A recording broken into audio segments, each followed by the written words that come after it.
Ingtar set a fast pace for the beginning of a long journey, fast enough that Rand worried a little about the horses. The animals could keep up the trot for hours, but there was still most of the day ahead, and likely days more beyond that. The way Ingtar's face was set, though, Rand thought he might intend to catch those who had stolen the horn in the first day, in the first hour. Remembering his voice when he swore his oath to the Amelin seat, Rand would not have been surprised. He kept his mouth shut, though. It was Lord Ingtar's command. As friendly as he had been to Rand, he still would not appreciate a shepherd giving advice. Hurin rode a pace behind Ingtar, but it was the sniffer who led them south, pointing the way for Ingtar.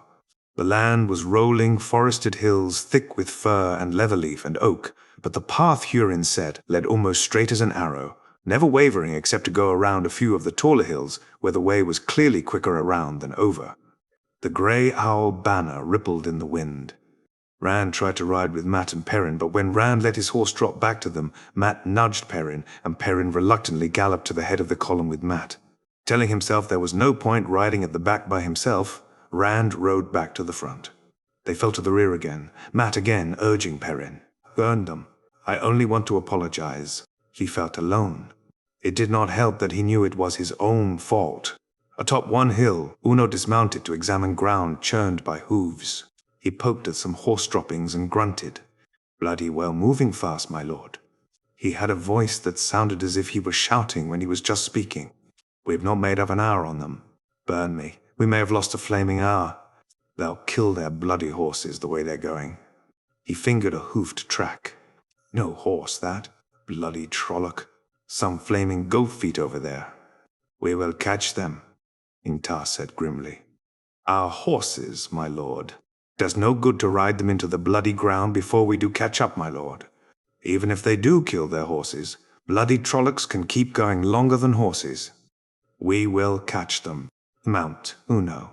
Uno looked at Rand with his one eye, then shrugged and climbed into his saddle. Ingtar took them down the far slope at a run, half sliding all the way to the bottom, and galloped up the next. Why did he look at me that way? Rand wondered. Uno was one of those who had never shown much friendliness toward him. It was not like Masema's open dislike. Uno was not friendly with anyone except a few veterans as grizzled as himself. Surely he doesn't believe that tale about me being a lord. Uno spent his time studying the country ahead, but when he caught Rand looking at him, he gave back stare for stare and never said a word. It did not mean much. He would stare Ingtar in the eye, too. That was Uno's way. The path chosen by the Darkfriends. And what else, Rand wondered. Hurin kept muttering about something worse. Who had stolen the horn never came close to any village. Rand saw villages from one hilltop to another, with a mile or more of up and down country between, but there was never one close enough to make out the people in the streets. Or close enough for those people to make out a party heading south. There were farms, too, with low-eaved houses and tall barns and smoking chimneys, on hilltops and on hillsides and in the bottoms, but never one close enough for the farmer to have seen their quarry. Eventually, even Ingtar had to realize that the horses could not keep on as they were going.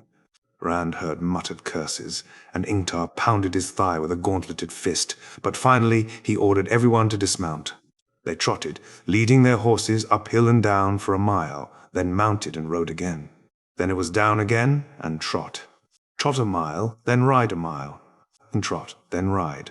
Rand was surprised to see Loial grinning when they were down on the ground, toiling up a hill. The Ogier had been uneasy about riding and horses when they first met, preferring to trust to his own feet, but Rand thought he had long gotten over that. "Do you like to run, Rand?" Loial laughed. "I do. I was the fastest in steadying Shanghai. I outran a horse once." Rand only shook his head. He did not want to waste breath on talk. He looked for Mat and Perrin, but they were still at the back, too many men between for Rand to make them out. He wondered how the Shienarans could manage this in their armor. Not a one of them slowed or voiced a complaint. Uno did not even look as if he were breaking a sweat, and the bannerman never let the grey owl waver. It was a quick pace, but twilight began to close without any sight of those they hunted except their tracks. At last, reluctantly, Ingtar called a halt to make camp for the night in the forest. The Shienarans went about getting fires started and setting picket lines for the horses with a smooth economy of effort born of long experience. Ingtar posted 6 guards, in pairs, for the first watch. Rand's first order of business was finding his bundle in the wicker panniers from the pack horses. It was not hard. There were few personal bundles among the supplies. But when he had it open, he let out a shout that brought every man in the camp erect with sword in hand. Ingtar came running. "What is it?" "Peace. Did someone get through?" "I did not hear the guards." "It's these coats," Rand growled, still staring at what he had unpacked. One coat was black, embroidered with silver thread, the other white, worked in gold.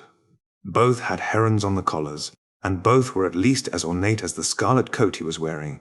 The servants told me I had 2 good, serviceable coats in here. Look at them. Ingtar sheathed his sword over his shoulder. The other men began to settle back down.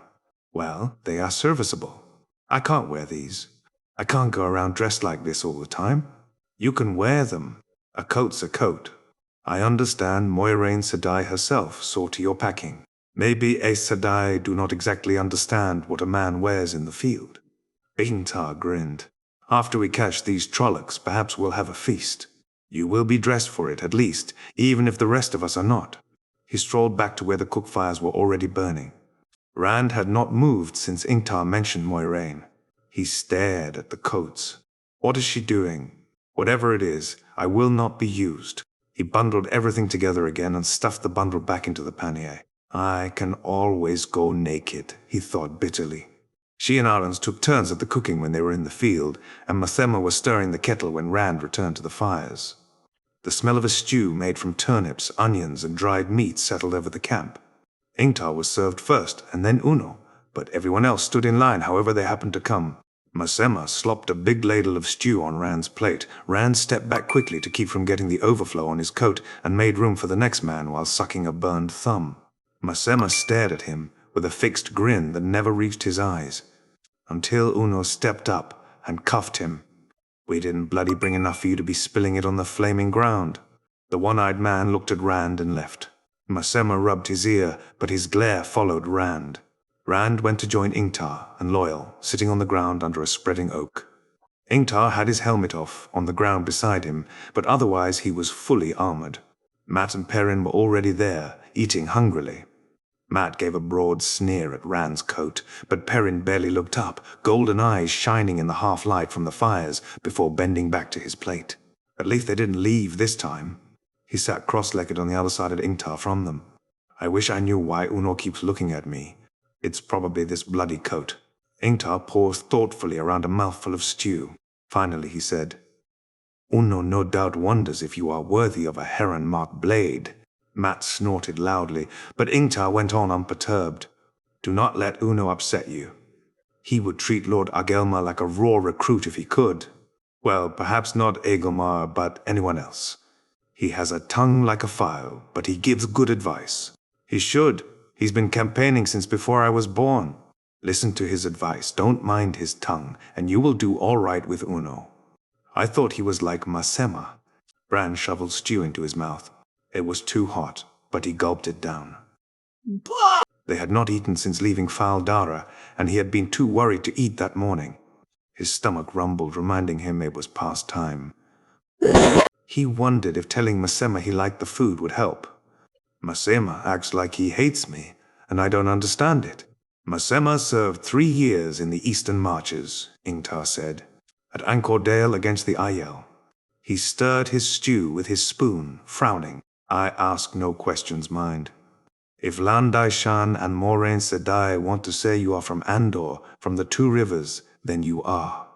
But Mathema can't get the look of the Aiel out of his head, and when he sees you... He shrugged. I asked no questions. Bran dropped his spoon in the plate with a sigh. Everybody thinks I'm somebody I am not. I am from the 2 rivers, Ingtar. I grew tabak with my father, and tended his sheep. That is what I am. A farmer and shepherd from the 2 rivers. He's from the 2 rivers, Mat said scornfully. I grew up with him, though you'd never know it now. You put this Aiel nonsense in his head on top of what's already there, and the light knows what we'll have. An Aiel lord, maybe? No, Loial said. He has the look. You remember, Rand? I remarked on it once, though I thought it was just because I didn't know you humans well enough then. Remember? Till shade is gone, till water is gone, into the shadow with teeth bared, screaming defiance with the last breath, to spit in Sightblinder's eye on the last day. You remember, Rand? Rand stared at his plate. No. Wrap a shufa around your head, and you would be the image of an Isleman. That had been Goin, brother to Elaine, the daughter heir of Andor. Everybody thinks I'm somebody I'm not. What was that? Mat asked. About spitting in the Dark One's eye.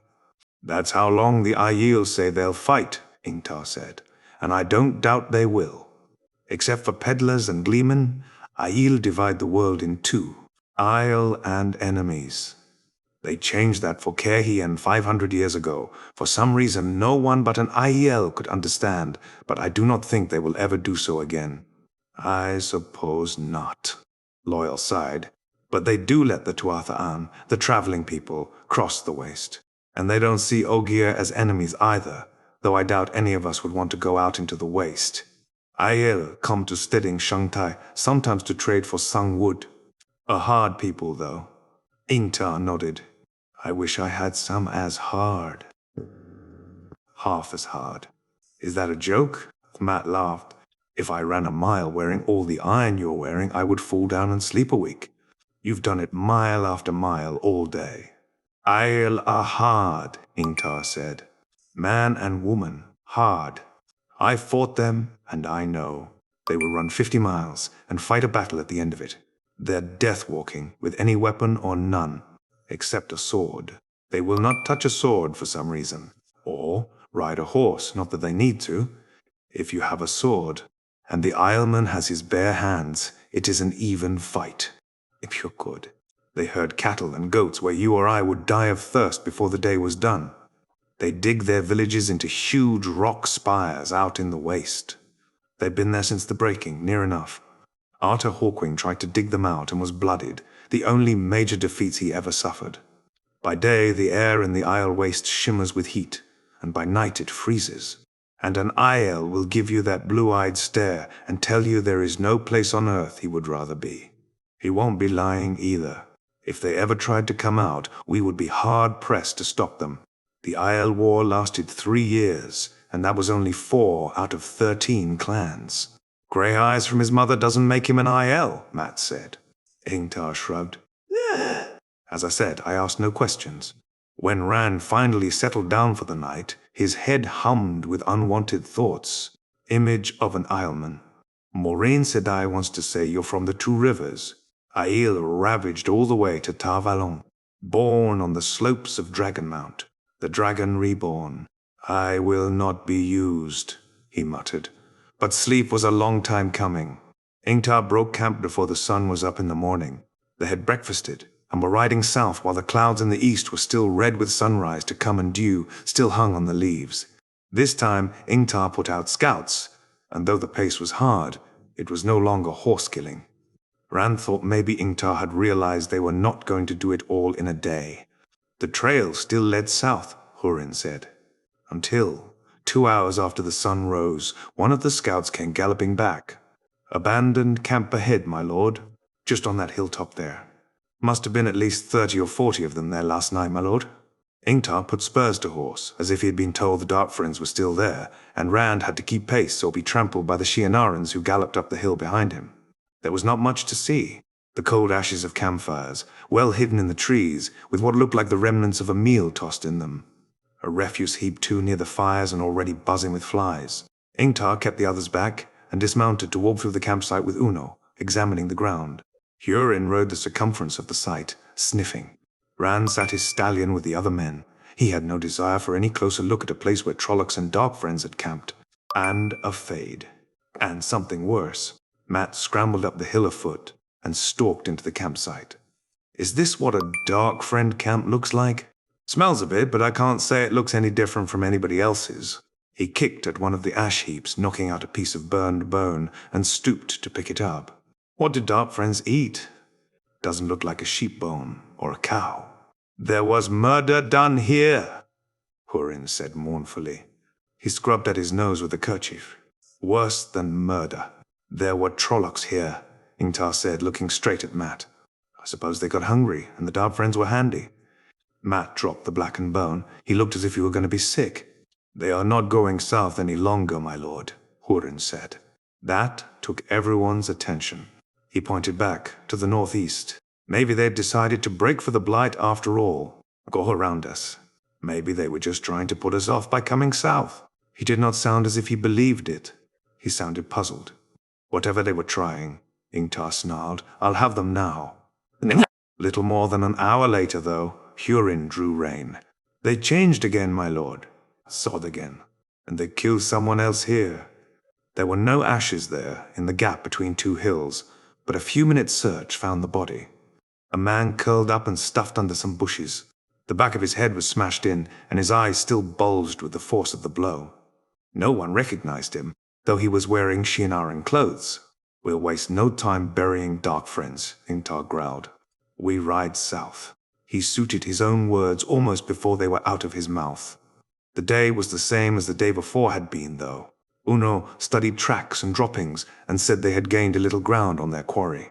Twilight came with no sight of Trollocs or Darkfriends, and the next morning there was another abandoned camp, and another murder done, so Hurin said, and another change of direction, this time to the northwest. Less than 2 hours on that track found another body, a man with his skull split open by an axe, and another change of direction. Sod again. Again gaining ground, by Uno's reading of the tracks. Again seeing nothing but distant farms until nightfall. And the next day was the same, changes in direction, murders and all. And the next. Every day brought them a little closer behind their prey. But Ingtar fumed. He suggested cutting straight across when the trail changed direction of a morning. Surely they would come on the trail heading south again and gain more time. And before anyone could speak, he said it was a bad idea in case this, once the men they hunted, did not turn south. He urged everyone to greater speed, to start earlier and ride till full dark. He reminded them of the charge the Amelin seat had given them, to recover the Horn of Valere, and let nothing bar their way. He spoke of the glory they would have, their names remembered in story and history, in gleemen's tales and bards' songs, the men who found the horn. He talked as if he could not stop, and he stared down the trail they followed as if his hope of the light lay at the end of it. Even Uno began to look at him askance. And so they came to the river Erenin. It could not properly be called a village at all, to Rand's mind. He sat his horse among the trees, peering up at 6 small houses with wood-shingled roofs and eaves almost to the ground, on a hilltop overlooking the river beneath the morning sun. Few people passed this way. It was only a few hours since they had broken camp, but past time for them to have found the remains of the Darkfriends' resting place if the pattern held. They had seen nothing of the sort, however. The river itself was not much like the mighty Erenin of story, here so far toward its source in the spine of the world. Perhaps 60 paces of swift water to the far bank, lined with trees, and a barge-like ferry on a thick rope spanning the distance. The ferry sat snugged against the other side. For once the trail had led straight to human habitation, straight to the houses on the hill. No one moved on the single dirt street around which the dwellings clustered. "Ambush, my lord," Uno said softly. Ingtar gave the necessary orders, and the Shienarans unlimbered their lances, sweeping around to encircle the houses. At a hand signal from Ingtar, they galloped between the houses from 4 directions, thundering in with eyes searching, lances ready, dust rising under their hooves. Nothing moved but them. They drew rein, and the dust began to settle. Rand returned to his quiver, the arrow he had knocked, and slung his bow on his back again. Mat and Perrin did the same.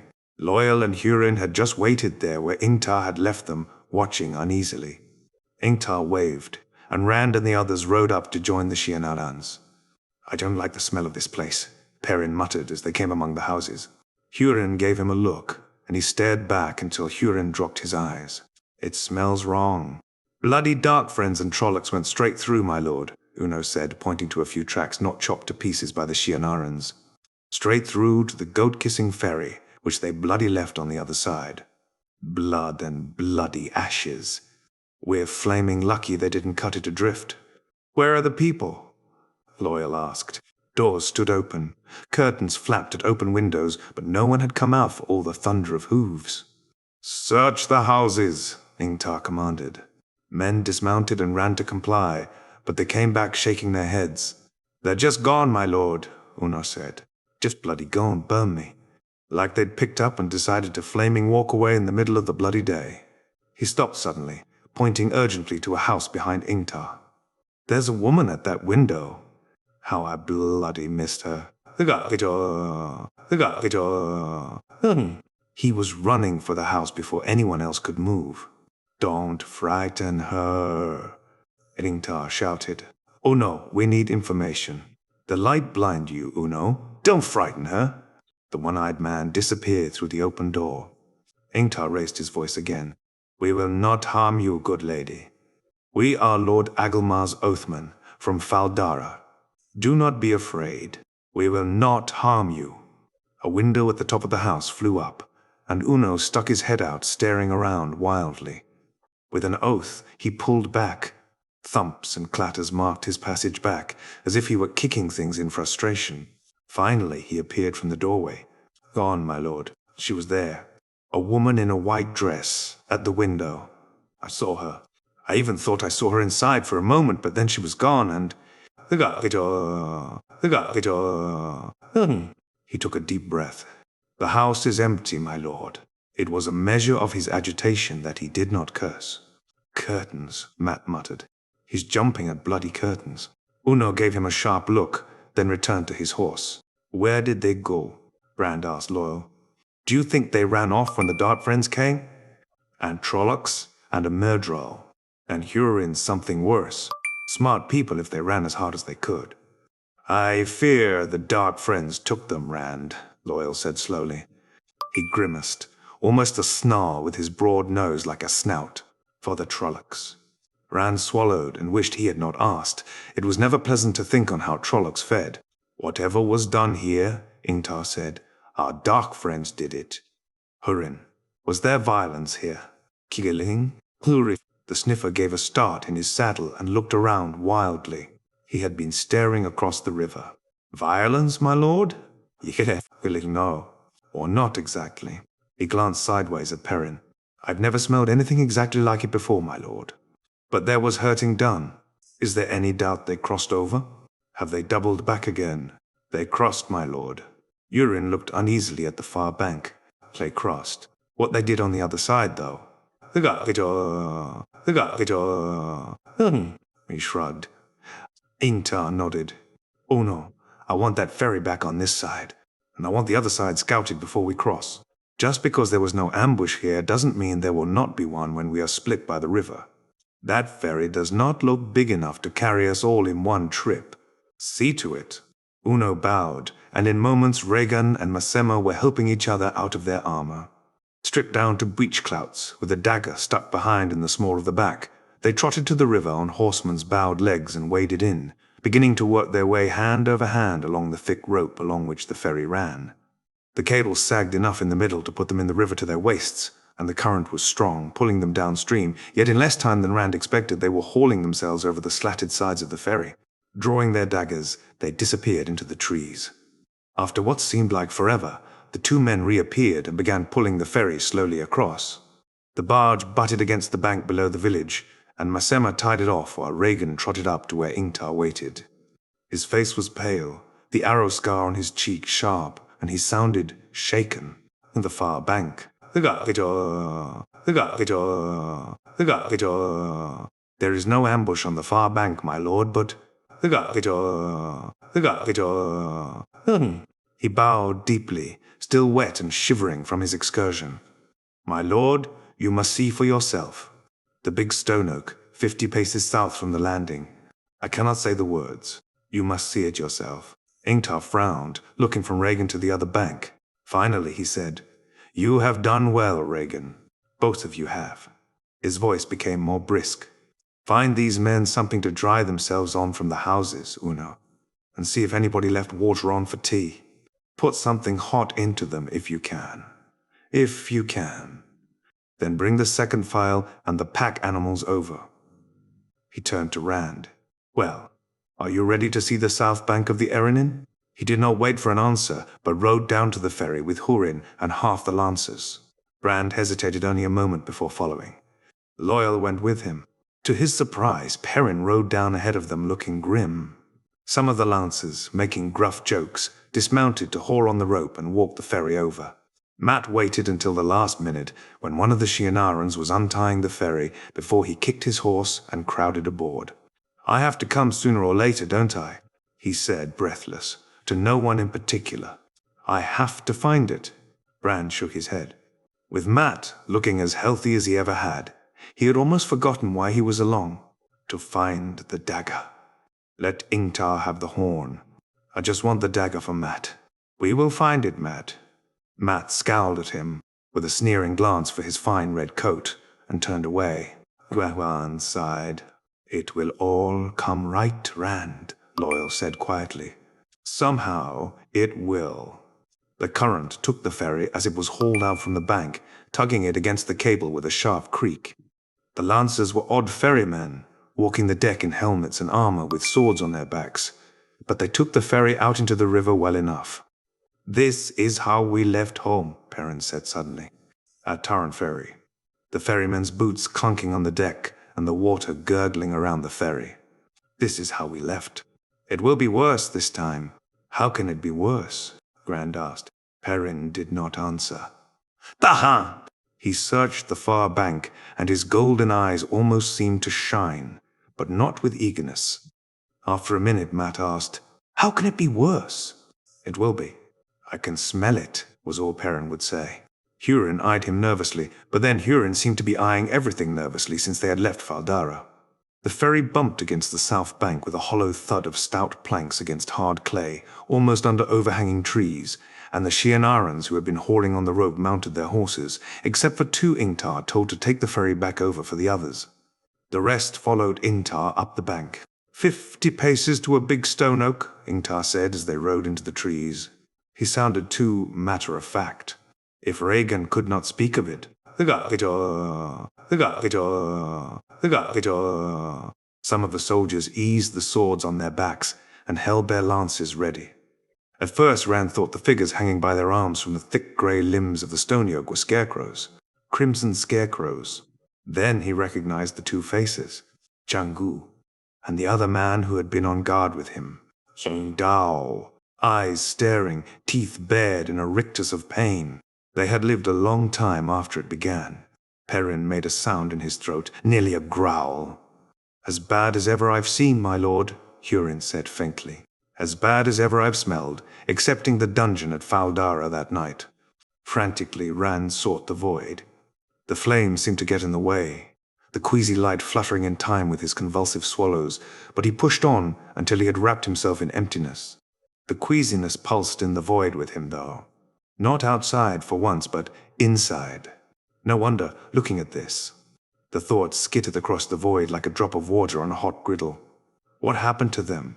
"Skinned alive," he heard someone behind him say, and the sounds of somebody else retching.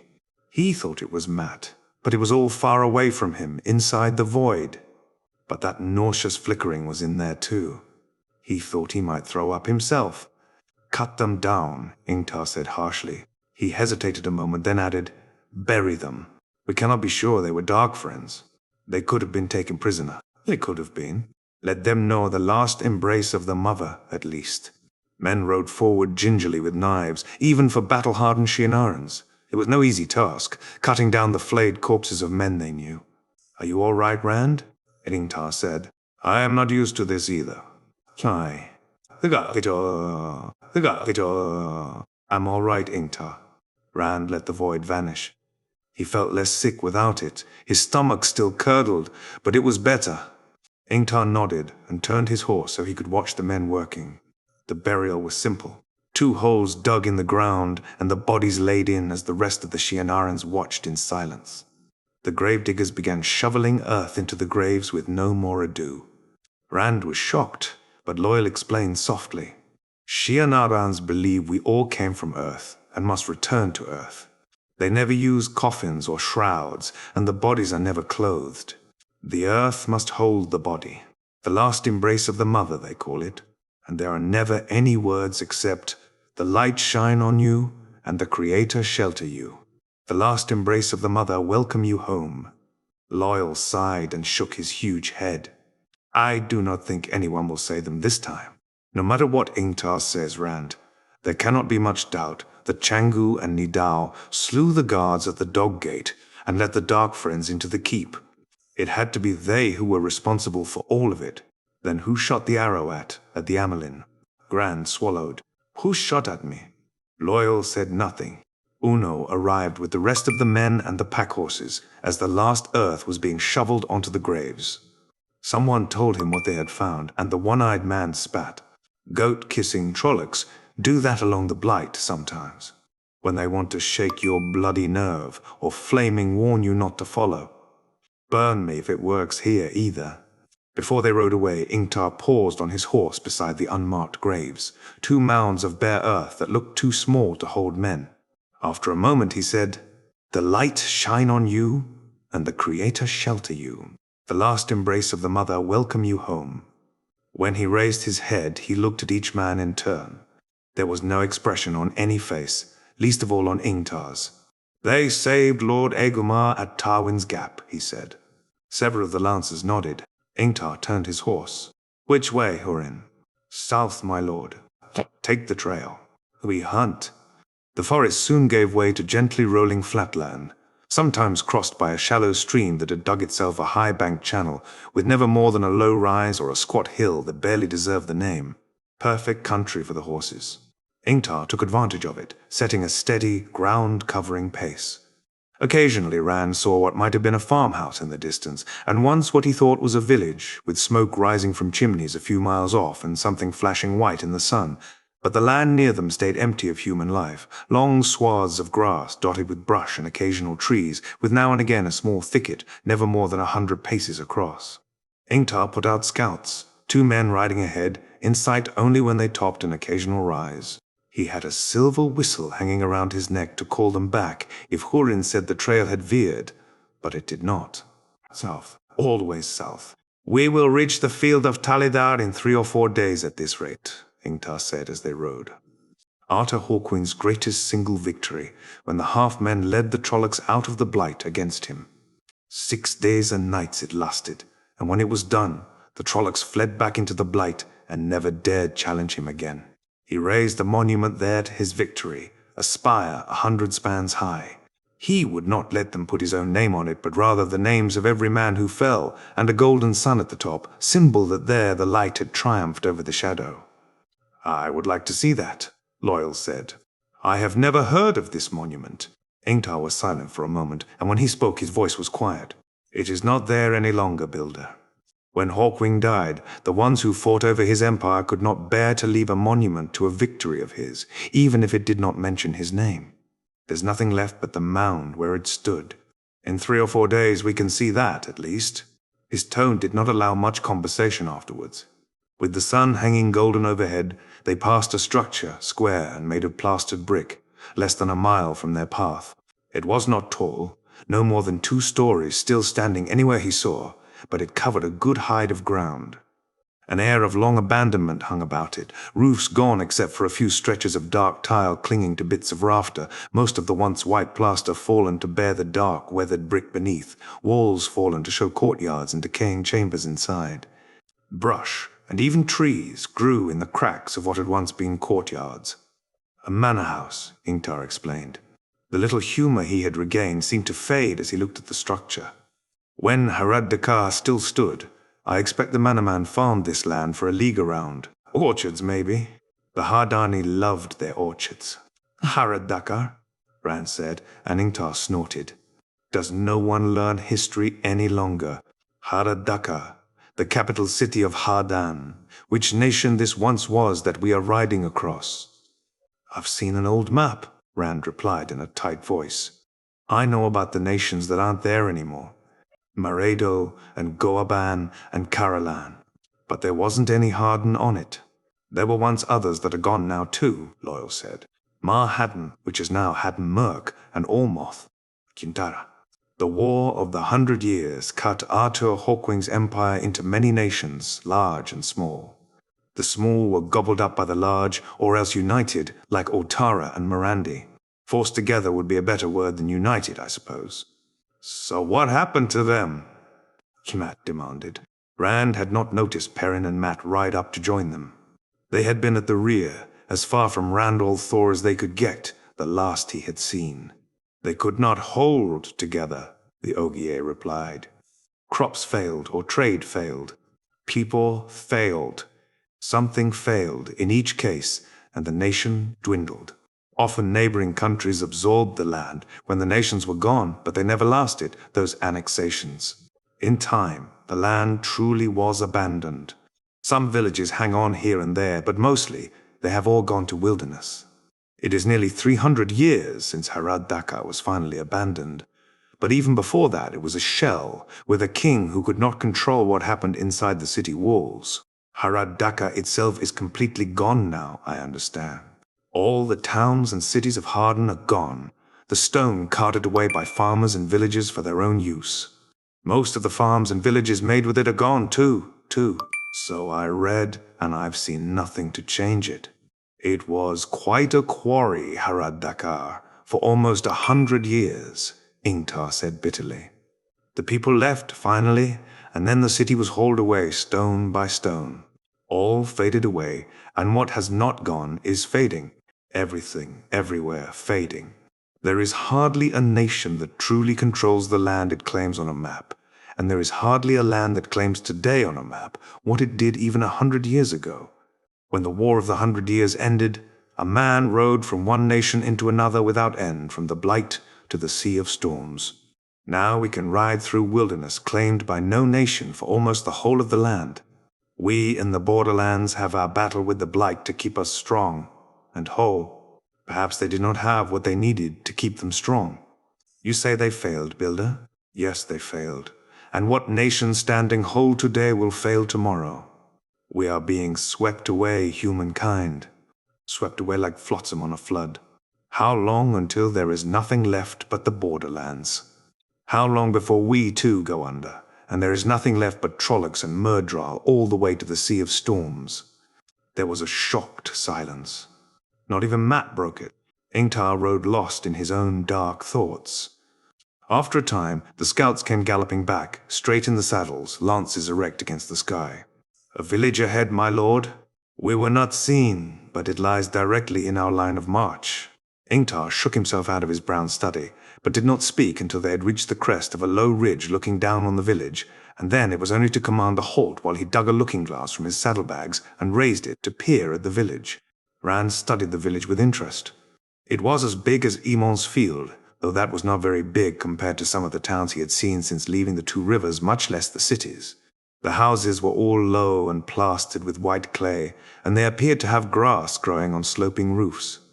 A dozen windmills, scattered through the village, turned lazily, their long, cloth-covered arms flashing white in the sun.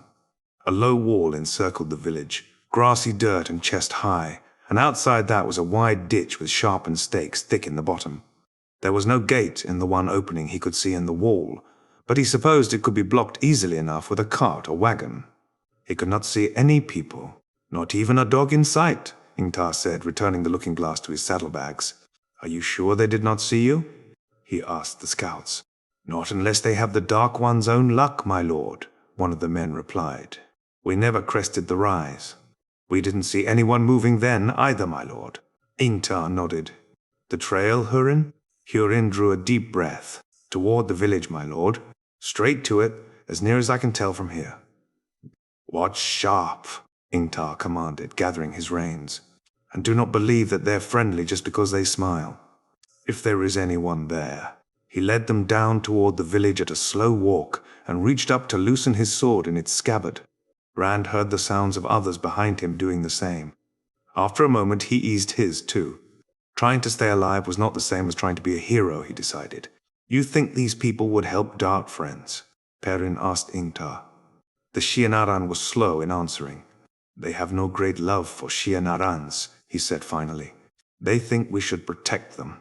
Us, or the Kerhinen. Kerhin did claim this land, once the last king of Harden died.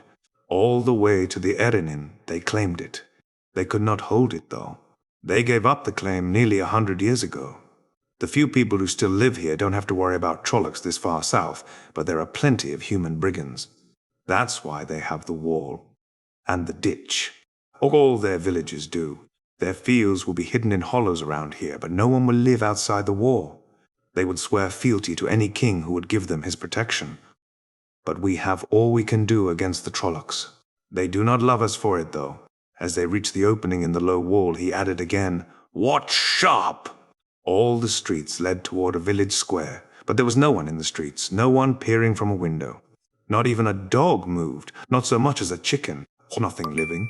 Open doors swung, creaking in the wind, counterpoint to the rhythmic squeak of the windmills.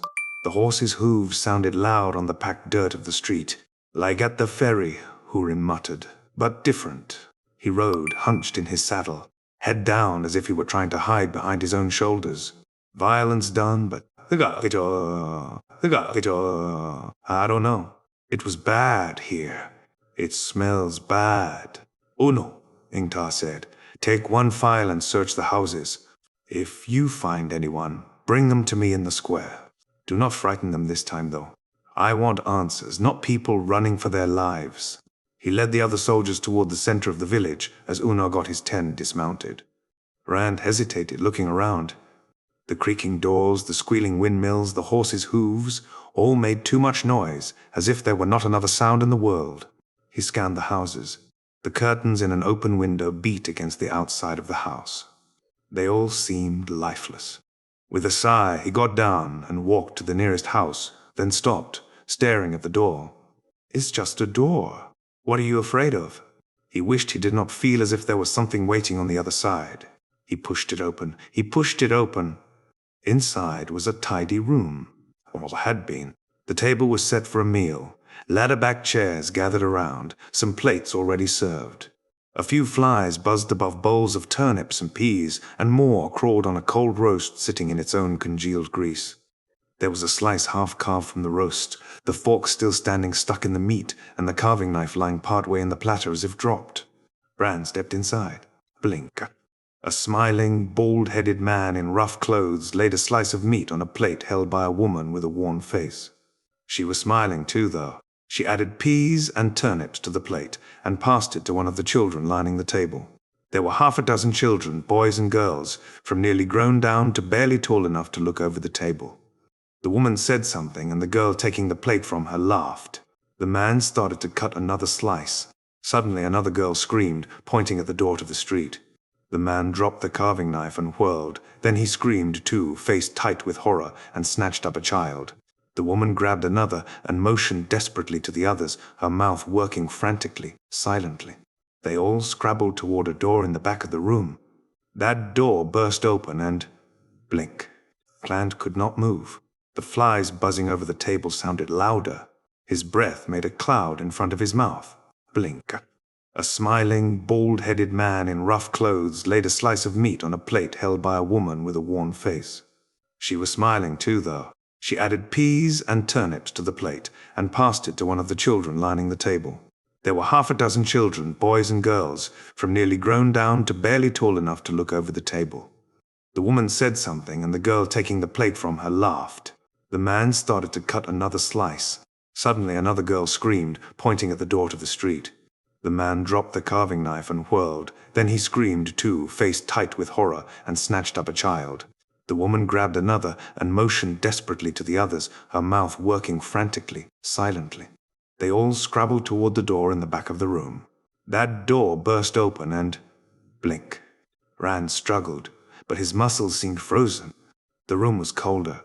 He wanted to shiver, but he could not move even that much. Flies crawled all over the table. He groped for the void. The sour light was there, but he did not care. He had to blink. A smiling, bald-headed man in rough clothes laid a slice of meat on a plate held by a woman with a worn face. She was smiling too, though. She added peas and turnips to the plate and passed it to one of the children lining the table. There were half a dozen children, boys and girls, from nearly grown down to barely tall enough to look over the table. The woman said something, and the girl taking the plate from her laughed. The man started to cut another slice. Suddenly another girl screamed, pointing at the door to the street. The man dropped the carving knife and whirled. Then he screamed too, face tight with horror, and snatched up a child. The woman grabbed another and motioned desperately to the others, her mouth working frantically, silently. They all scrabbled toward a door in the back of the room. That door burst open and... blink. The room was freezing. So cold. Flies blackened the table. The walls were a shifting mass of flies, the floor, the ceiling, all black with them. They crawled on Rand, covering him, crawled over his face, his eyes into his nose, his mouth. Light, help me. Cold. The flies buzzed like thunder. Cold. It penetrated the void, mocking the emptiness, encasing him in ice. Desperately, he reached for the flickering light. His stomach twisted, but the light was warm. The war hot. It was hot. Suddenly, he was tearing at Nye. Something. He did not know what or how. Cobwebs made of steel. Moonbeams carved from stone. They crumbled at his touch, but he knew he had not touched anything. They shriveled and melted with the heat that surged through him, heat like a forge fire, heat like the world burning, heat like... It was gone. Panting, he looked around with wide eyes. A few flies lay on the half-carved roast in the platter. Dead flies. 6 flies. Only 6. There were more in the bowls, half a dozen tiny black specks among the cold vegetables. He staggered out into the street. Mat was just coming out of a house across the street, shaking his head. Nobody there, he told Perrin, still on his horse. It looks like they just got up in the middle of supper and walked away. A shout came from the square. They've found something, Perrin said, digging his heels into his horse's flanks. Mat scrambled into his saddle and galloped after him. Rand mounted Red more slowly. The stallion shied as if feeling his unease. He glanced at the houses as he rode slowly toward the square, but he could not make himself look at them for long. Mat went in one, and nothing happened to him. He resolved not to set foot inside another house in that village, no matter what. Booting Red, he quickened his pace. Everyone was standing like statues in front of a large building with wide double doors. Rand did not think it could be an inn. There was no sign, for one thing. Perhaps a village meeting place. He joined the silent circle and stared along with the rest. There was a man spread-eagled across the doors with thick spikes through wrists and shoulders. More spikes had been driven into his eyes to hold his head up. Dark, dried blood made fans down his cheeks. Scuff marks on the wood behind his boots showed that he had been alive when it was done. When it began, anyway. Rand's breath caught. Not a man. Those black clothes, blacker than black, had never been worn by any human. The wind flapped, an end of the cloak caught behind the body, which it did not always, he knew too well. The wind did not always touch those clothes. But there had never been any eyes in that pale, bloodless face. Mere drow. He breathed, and it was as if his speaking released all the others. They began to move again, and breathe. Who? Mat began, and had to stop to swallow. Who could do this to a flayed? His voice squeaked at the end. I don't know, Ingtar said. I do not know. He looked around, examining faces, or perhaps counting to be sure everyone was there. And I do not think we will learn anything here. We ride. Inwand. Hurin, find the trail out of this place. Yes, my lord. With pleasure. That way, my lord. They're still heading south. They rode away, leaving the dead Mir-Draal where it hung, the wind stirring its black cloak. Hurin was first beyond the wall, not waiting on Ingtar for a change, but Rand came close behind him. For once, Ingtar called a halt to the day's march, with the sun still golden above the horizon. The toughened Shienarans were feeling the effects of what they had seen in the village. Ingtar had not stopped so early before, and the campsite he chose had the look of a place that could be defended. It was a deep hollow, almost round, and big enough to hold all the men and horses comfortably. A sparse thicket of scrub oak and leatherleaf covered the outer slopes. The rim itself stood more than high enough to hide anyone in the campsite, even without the trees. The height nearly passed for a hill in that country. All I'm bloody saying, he heard Uno tell Regan as they dismounted, is that I bloody saw her burn you, just before we found the goat-kissing halfman. The same flaming woman as at the flaming ferry. She was there, and then she bloody wasn't. You say what you bloody want to, but you watch how you flaming say it, or I'll bloody skin you myself and burn the goat-kissing hide, you sheep-gutted milk drinker. Rand paused with one foot on the ground and the other still in the stirrup. The same woman? But there wasn't any woman at the ferry, just some curtains blowing in the wind. And she couldn't have gotten to that village ahead of us if there had been. A village. He shied away from the thought. Even more than the fade nailed to the door, he wanted to forget that room, and the flies, and the people who were there and not there. The half-man had been real. Everybody had seen that, but the room...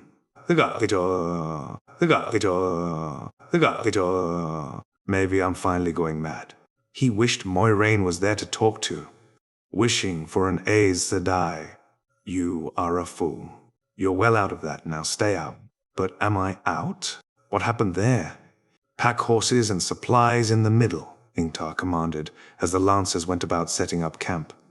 Rub the horses down, then saddle them again in case we must move quickly. Every man sleeps by his mount, and there'll be no fires tonight. Watch changes every 2 hours. Uno, I want scouts out, as far as they can ride and return before dark. I want to know what is out there. He's feeling it, Rand thought. It isn't just some Darkfriends and a few Trollocs and maybe a flayed anymore. Just some Darkfriends and a few Trollocs and maybe a flayed. Even a few days before, there would not have been any just about it. Even in the borderlands, even with the blight less than a day's ride, Darkfriends and Trollocs and Myrddraal had been bad enough for a nightmare then. Before he had seen a Myrddraal nailed to a door. What in the light could have done that? What not in the light? Before he had walked into a room where a family had had their supper and their laughter cut off. I must have imagined it. I must have. Even in his own head he did not sound very convincing. He had not imagined the wind on the tower top or the Amelin saying, "Rand?" He jumped as Ingtar spoke at his shoulder. "Are you going to stay all night with one foot in the stirrup?" Rand put his other foot on the ground. "Ingtar, what happened back at that village?" Trollocs took them. The same as the people at the ferry. That is what happened. They fade. Ingtar shrugged and stared down at a flat canvas-wrapped bundle, large and square, in his arms. He stared at it as if he saw hidden secrets he would rather not know. The Trollocs took them for food. They do it in villages and farms near the Blight too sometimes, if a raid gets past the border towers in the night. Sometimes we get the people back, and sometimes not. Sometimes we get them back and almost wish we hadn't. Trollocs don't always kill before they start butchering. And half-men like to have their fun. That's worse than what the Trollocs do. His voice was as steady as if he were talking of every day, and perhaps he was, for a Shienaran soldier. Rand took a deep breath to steady his stomach. The fade back there didn't have any fun, Ingtar. What could nail a Myrddraal to a door, alive? Ingtar hesitated, shaking his head, then pushed the big bundle at Rand. "Clear. Aes Sedai told me to give you this at the first camp south of the Erenin.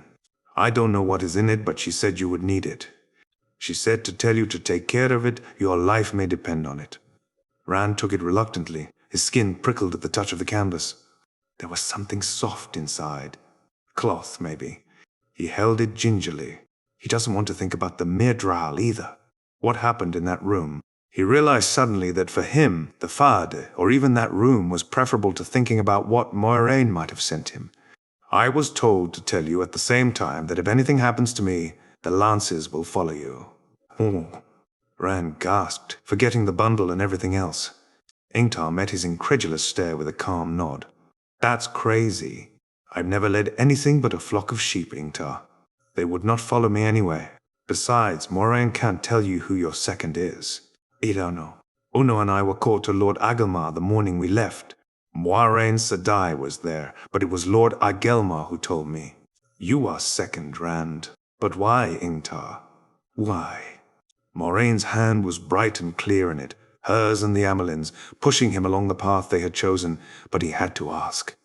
The Shienaran looked as if he did not understand it either, but he was a soldier, used to odd commands in the endless war along the Blight. "I heard rumors from the women's apartments that you were really a..." He spread gauntleted hands. "No matter. I know you deny it, just as you deny the look of your own face. Moiraine Sedai says you're a shepherd, but I never saw a shepherd with a heron-marked blade. No matter. I'll not claim I would have chosen you myself, but I think you have it in you to do what is needed. You will do your duty if it comes to it. Rand wanted to say it was no duty of his, but instead he said, Uno knows about this. Who else, Ingtar? All the lances. When we Shienarans ride, every man knows who is next in line if the man in command falls. A chain unbroken right down to the last man left, even if he's nothing but a horse holder. That way, you see, even if he is the last man, he is not just a straggler running and trying to stay alive. He has the command, and duty calls him to do what must be done. If I go to the last embrace of the mother, the duty is yours. You will find the horn, and you will take it where it belongs. You will. There was a peculiar emphasis in Ingtar's last words. The bundle in Rand's arm seemed to weigh 10 stone. Light, she could be 100 leagues off, and she still reaches out and tugs the leash. This way, Rand. That way. You're the dragon reborn, Rand. I don't want the duty, Ingtar. I will not take it. Light, I'm just a shepherd. Why won't anybody believe that? You will do your duty, Rand. When the man at the top of the chain fails, everything below him falls apart. Too much is falling apart. Too much already. Peace favor your sword, Randall Thor. Ingtar, But Ingtar was walking away, calling to see if Uno had the scouts out yet. Rand stared at the bundle in his arms and licked his lips.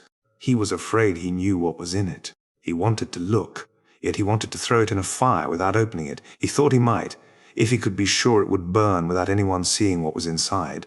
If he could be sure what was inside would burn at all. But he could not look there, where other eyes than his might see. He glanced around the camp. The Shienarans were unloading the pack animals, some already handing out a cold supper of dried meat and flatbread. Mat and Perrin tended their horses, and Loial sat on a stone reading a book, with his long-stemmed pipe clenched between his teeth and a wisp of smoke curling above his head. Gripping the bundle as if afraid he might drop it, Rand sneaked into the trees. He knelt in a small clearing sheltered by thick foliage branches and set the bundle on the ground. For a time he just stared at it. She wouldn't have. She couldn't. A small voice answered, oh yes, she could. She could and would.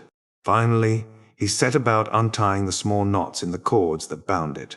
Neat knots, tied with a precision that spoke loudly of Moraine's own hand. No servant had done this for her. She would not have dared let any servant see. When he had the last cord unfastened, he opened out what was folded inside with hands that felt numb, then stared at it, his mouth full of dust. It was all of one piece, neither woven nor dyed nor painted.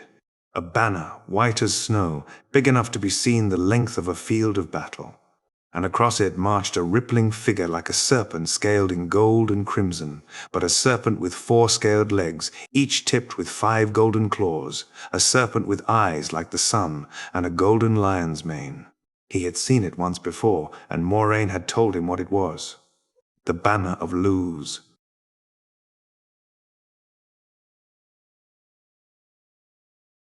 He's got now. Mat burst into the clearing. Perrin came after him more slowly. First fancy coats, Mat snarled, and now a banner. We'll hear no end of lording it now with... Mat got close enough to see the banner clearly and his jaw dropped. The light. He stumbled back a step. Blummy. He had been there too when Moraine named the banner. So had Perrin. Anger boiled up in Rand, anger at Moraine and the Amelin seat, pushing him, pulling him. He snatched up the banner in both hands and shook it at Mat, words boiling out uncontrollably. That's right. That's right. The dragon's banner. Mat took another step back. Moraine wants me to be a puppet on Tarvalon strings, a false dragon for the Aes Sedai. She's going to push it down my throat whatever I want. But I will not be used. Mat had backed up against a tree trunk. A false dragon? He swallowed. You? That. That's crazy. That's crazy. Perrin had not retreated. He squatted down with his thick arms on his knees and studied Rand with those bright golden eyes. In the evening shadows they seemed to shine. If the Aes Sedai want you for a false dragon, he paused, frowning, thinking things through. Finally he said quietly, Rand, can you channel? Mat gave a strangled gasp. Rand let the banner drop. He hesitated only a moment before nodding wearily. I did not ask for it. I don't want it. But, but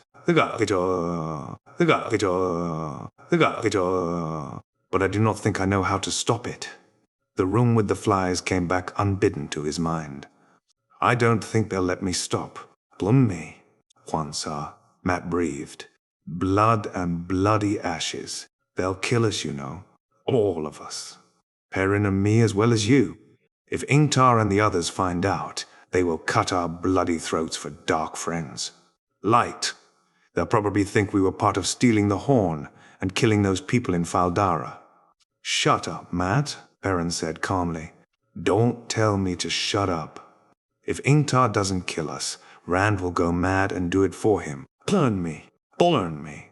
Mat slid down the tree to sit on the ground. Why didn't they gentle you? If the Aes Sedai know, why didn't they gentle you? I never heard of them letting a man who can wield the power just walk away. They don't all know, Rand sighed. The Amalan seat. Shintos. Light. No wonder she looked at me so strange. And Moraine told me I'm the dragon reborn, and then they said I could go wherever I wanted. Don't you see, Mat? They are trying to use me. Doesn't change you being able to channel, Mat muttered. If I were you, I'd be halfway to the Aerith Ocean by now, and I would not stop until I found some place where there were no Aes Sedai, and never likely to be any. And no people, I mean,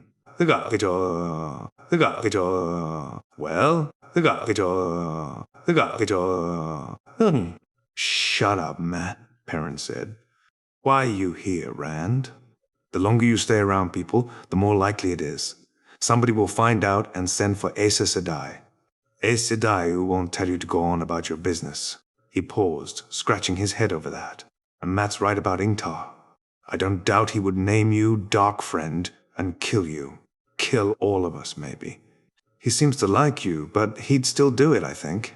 A false dragon? So would the others. Masema wouldn't need that much excuse for you. So why aren't you gone? Renan shrugged. I was going, but first the Amelin came, and then the horn was stolen, and the dagger, and Moraine said Mat was dying, and...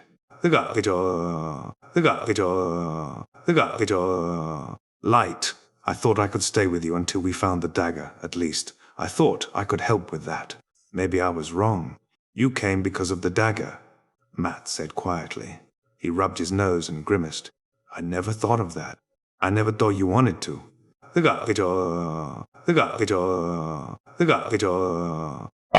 Are you feeling all right? I mean, you aren't going mad already, are you? Rand dug a pebble out of the ground and threw it at him. Ouch.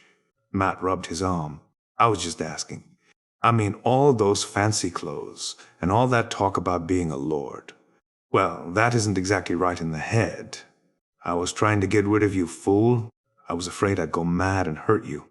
His eyes dropped to the banner, and his voice lowered. I will, eventually, if I don't stop it. Light, I don't know how to stop it. That is what I'm afraid of, Mat said, standing. No offense, Rand, but I think I will just sleep as far away from you as I can, if you don't mind. That's if you are staying. I heard about a fellow who could channel once. A merchant's guard told me. Before the Red Ajah found him, he woke one morning, and his whole village was smashed flat. All the houses, all the people, everything but the bed he was sleeping in, like a mountain had rolled over them. Perrin said, in that case, Mat, you should sleep cheek by jowl with him. I may be a fool, but I intend to be a live fool.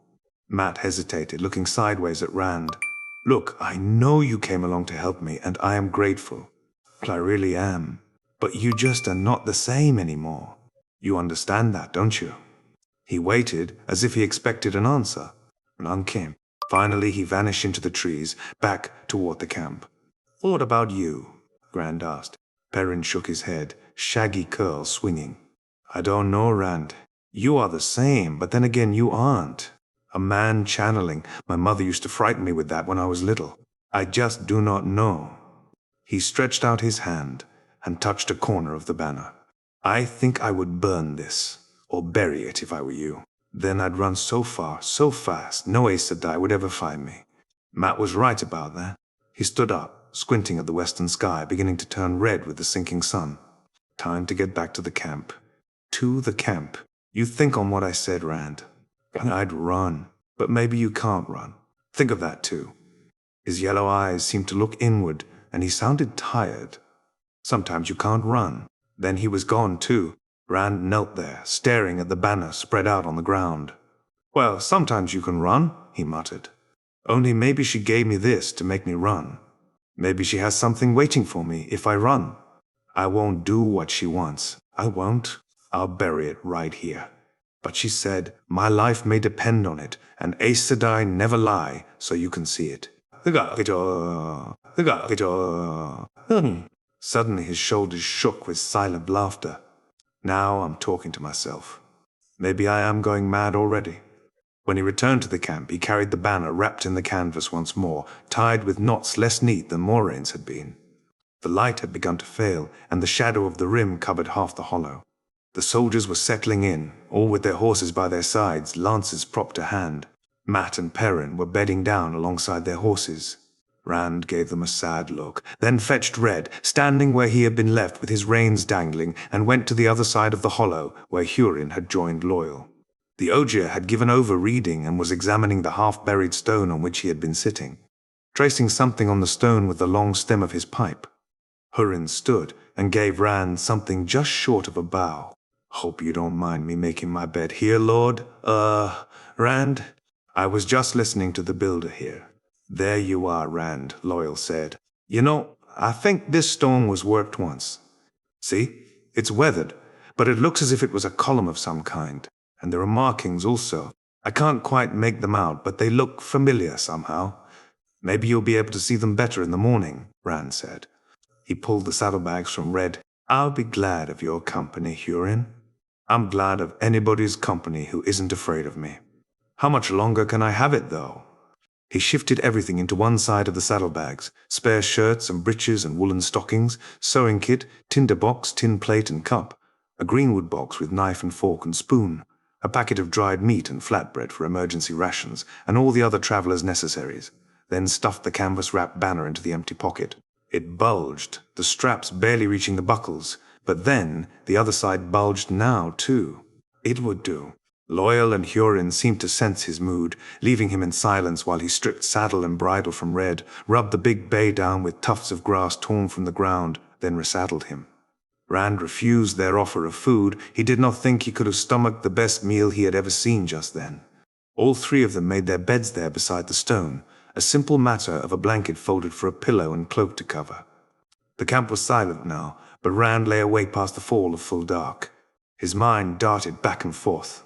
Homa, what is she trying to make me do? The village. What could kill a fade like that? Worst of all, the house in the village. Did it really happen? Am I going mad already? Do I run, or do I stay? I have to stay. I have to help Mat find the dagger. An exhausted sleep finally came, and with sleep, unbidden, the void surrounded him, flickering with an uneasy glow that disturbed his dreams. Padan Fain stared northward out into the night, past the only fire in his camp, smiling a fixed smile that never touched his eyes. He still thought of himself as Padan Fain. Padan Fain was the core of him. But he had been changed, and he knew it.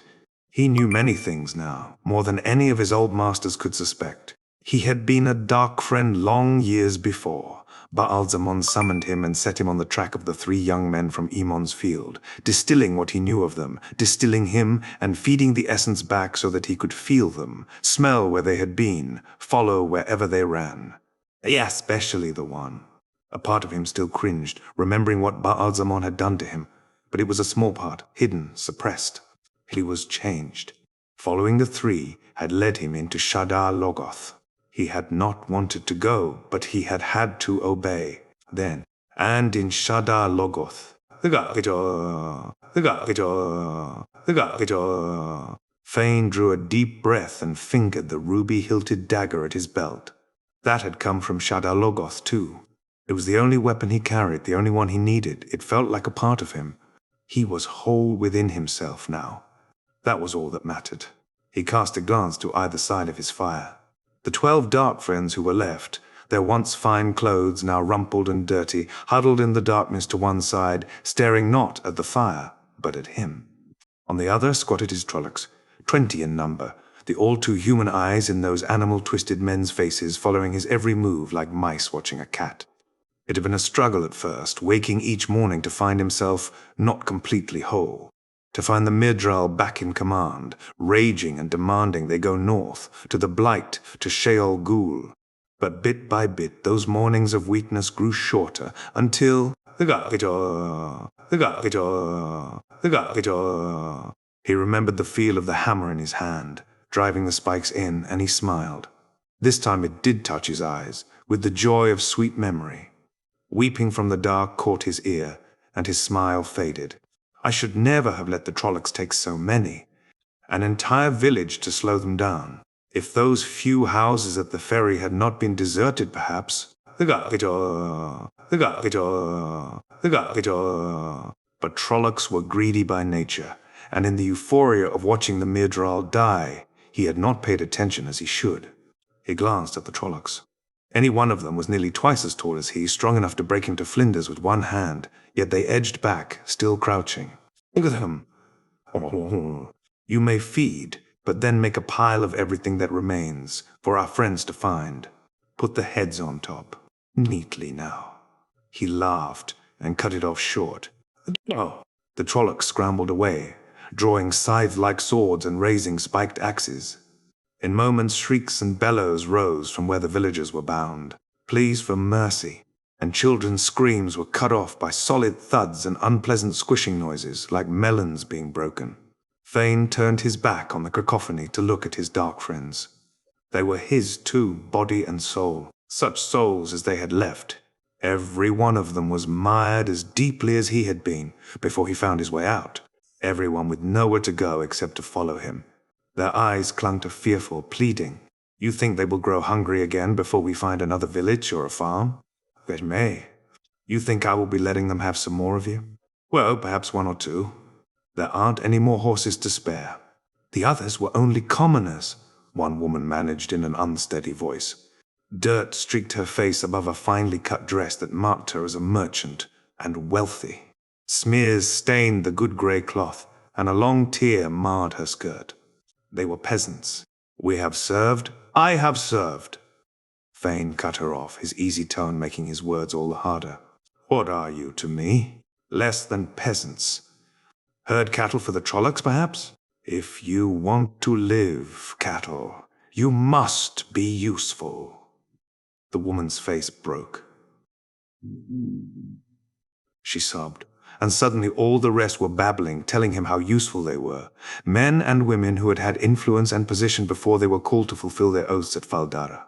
They spilled out the names of important, powerful people whom they knew in the borderlands, in Cairhen and other lands. They babbled of the knowledge they alone had of this land or that, of political situations, alliances, intrigues, all the things they could tell him if he let them serve him. The noise of them blended with the sounds of the Trollocs' slaughter and fit right in. Fane ignored all of it. He had no fear of turning his back on them, not since they had seen the flayed dealt with, and went to his prize.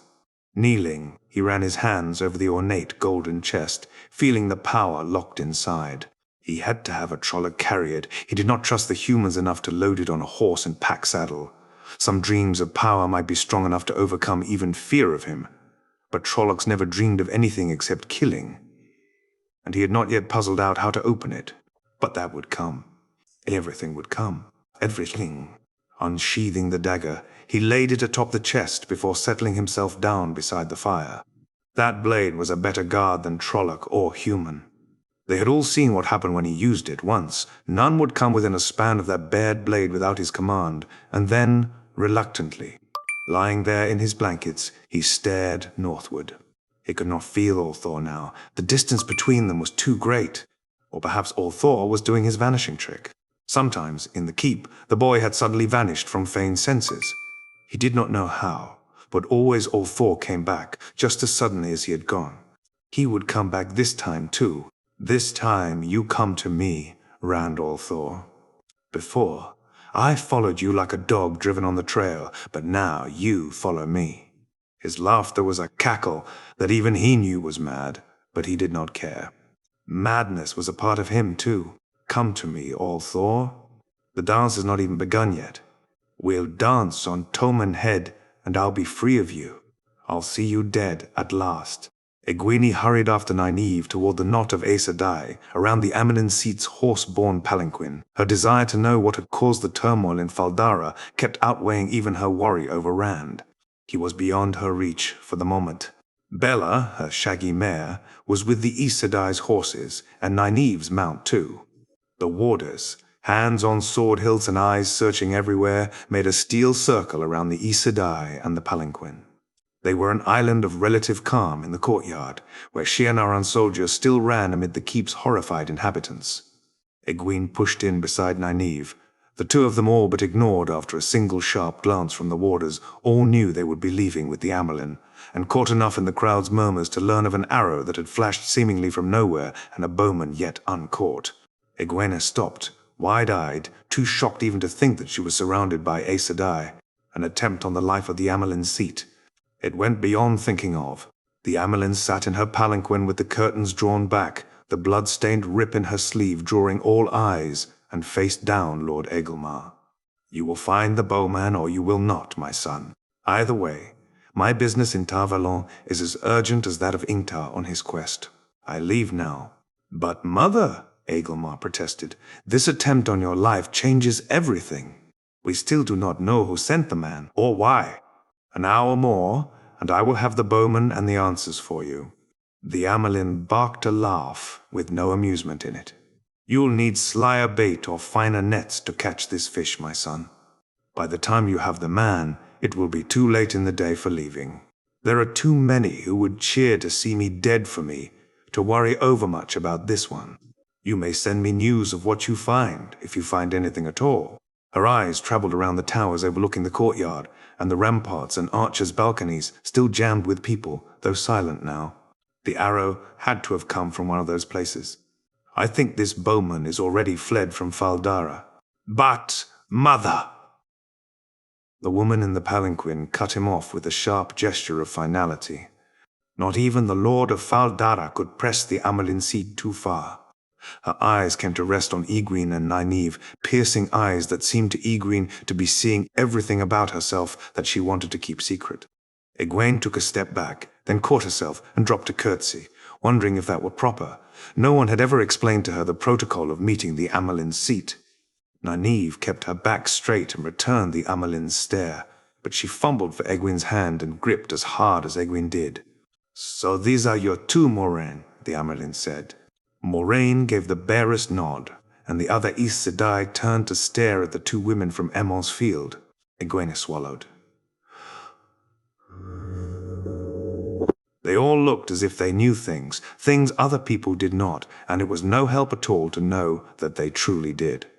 Yes, I sense a fine spark in each of them, but what will kindle from it? That's the question, isn't it? Egwene's mouth felt dry as dust. She had seen Master Padwin, the carpenter back home, look at his tools much the same way as the Amyrlin was looking at the two of them. This one for this purpose, that one for that. The Amyrlin said abruptly, "It is time we were gone." The horse. Lord Egelmar and I can say what needs be said without you all gawking like novices on a free day. Two horse. At her command, the warders scattered to their mounts, still wary, and the Aes Sedai, all but Liane, glided away from the palanquin to their own horses. As Egwene and Nynaeve turned to obey, a servant appeared at Lord Egelmar's shoulder with a silver chalice. Egelmar took it with a dissatisfied twist to his mouth. "With this cup from my hand, mother, take my wish that you fare well on this day, and every." Whatever else they said was lost to Egwene as she scrambled onto Bella. By the time she had given the shaggy mare a pat and arranged her skirts, the palanquin was already moving toward the open gates, its horses stepping without rein or lead. Lean rode beside the palanquin, her staff propped at her stirrup. Egwene and Nynaeve brought their horses along behind with the rest of the Aes Sedai. Roars and cheers from the crowds lining the town streets greeted the procession, all but drowning the thunder of the drummers and the blare of the trumpeters. Warders led the column, with the banner bearing the white flame waving in ripples, and rode guard around the Aes Sedai, keeping the mass of people back. Archers and pikemen, the flame blazoned on their chests, followed behind in precise ranks. The trumpets fell silent as the column wound its way out of the town and turned southward, yet the sounds of cheering from within the town followed still. Egwene glanced back often, until trees and hills hid Fal Dara's walls and towers. Nynaeve, riding alongside, shook her head. Rand will be all right. He has Lord Ingtar and 20 lances with him. In any case, there is nothing you can do about it.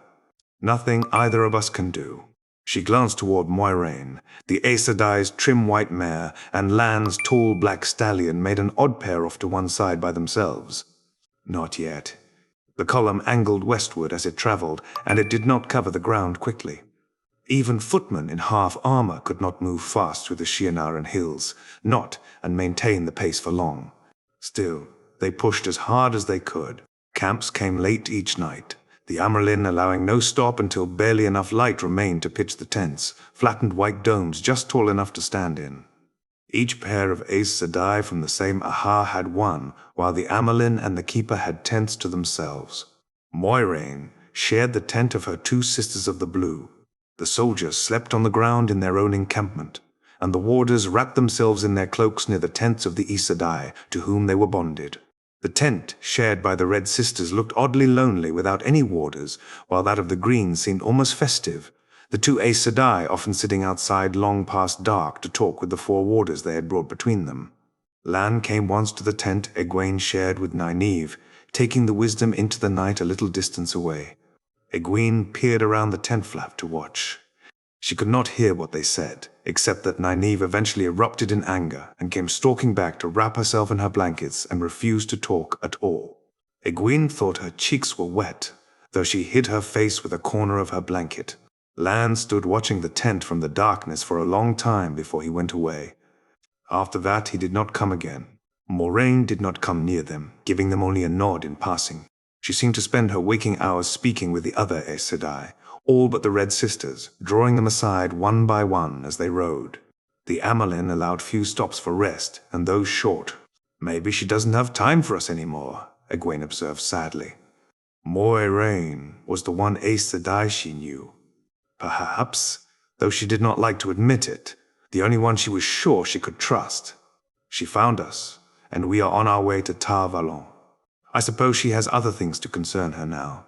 Nynaeve snorted softly. I believe she is done with us when she's dead, or we are. She is sly, that one.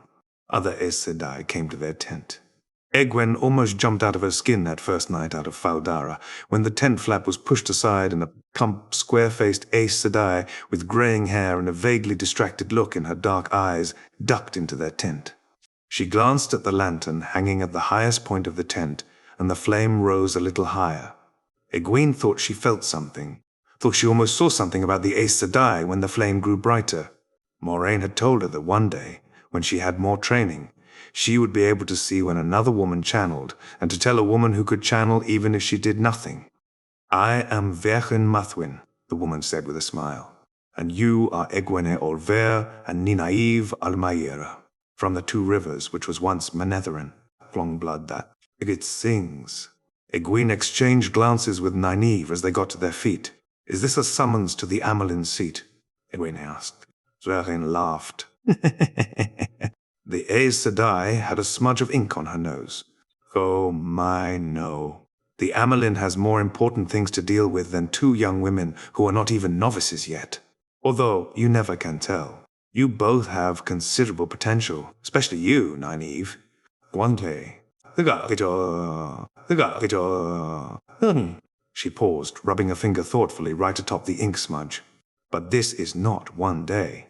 I am here to give you a lesson, Egwene.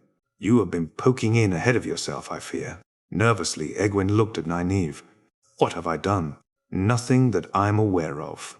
"Oh, nothing wrong?" "Not exactly. Somewhat dangerous, perhaps, but not exactly wrong." Verin lowered herself to the canvas floor, folding her legs under her.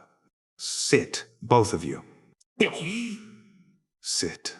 I don't mean to crane my neck." She shifted around until she had a comfortable position. "Clement." Egwene settled cross-legged across from the Aes Sedai and did her best not to look at Nynaeve. No need to look guilty until I know if I am. So maybe not then. What is it I've done that's dangerous but not exactly wrong? Why, you've been channeling the power, child. Egwene could only gape. Nynaeve burst out. That is ridiculous. Why are we going to Tar Valon if not for that? Moiraine has... Moiraine Sedai has been giving me lessons, Egwene managed. Perrin held up her hands for quiet, and they fell silent. She might seem vague, but she was Aes Sedai after all. Child, do you think Aes Sedai immediately teach every girl who says she wants to be one of us how to channel? Well, I suppose you are not exactly every girl, but just the same. She shook her head gravely. Then why did she? Nynaeve demanded. Oh! There had been no lessons for her, and Egwene was still not sure if it rankled Nynaeve or not. Because Egwene had already channeled, Perrin said patiently. So? So have I. Nynaeve did not sound happy about it. Your circumstances are different, child. That you are still alive shows you weathered the various crises and did it on your own. I think you know how lucky you are. Of every 4 women forced to do what you did, only 1 survives. Of course, wilders, Perrin grimaced. Forgive me, but I am afraid that is what we in the White Tower often call women who, without any training, have managed some rough control. Random, and barely enough to be called control, usually, like you, but still control of a sort. Wilders have difficulties, it is true. Almost always they have built up walls to keep themselves from knowing what it was they were doing, and those walls interfere with conscious control. The longer those walls have to build, the harder it is to tear them down. But if they can be demolished, well, some of the most adept sisters ever have been wilders. Nynaeve shifted irritably and looked at the entrance as if thinking of leaving. I don't see what any of that has to do with me, Egwene said. Perrin blinked at her, almost as if wondering where she had come from. With you? Why, nothing. Your problem is quite different. Most girls who want to become Aes Sedai, even most girls with the seed inside them, like you, are afraid of it too. Even after they reach the tower, even after they've learned what to do and how, for months they need to be led, step, by a sister or by one of the accepted. But not you. From what Moiraine tells me, you leaped into it as soon as you knew you could, fumbling your way through the dark with never a thought of whether there was a bottomless pit under your next step. Oh, there have been others like you. You are not unique. Moiraine was one herself. Once she knew what you had done, there was nothing for it but for her to begin teaching you. Did Moiraine never explain any of this to you? Never. Egwene wished her voice was not so breathless. She had. Other matters to deal with. Nynaeve snorted softly. Well, Moiraine has never believed in telling anyone anything they did not need to know. Knowing serves no real purpose, but then neither does not knowing. Myself, I always prefer knowing to not. Oh, is there one? A pit, I mean? Obviously not so far, Perrin said, tilting her head. But the next step. She shrugged. You see, child, the more you try to touch the true source, the more you try to channel the one power, the easier it becomes to actually do it. Yes, in the beginning, you stretch out to the source, and more often than not, it is like grasping at air. Or you actually touch saidin, but even when you feel the one power flowing through you, you find you can do nothing with it.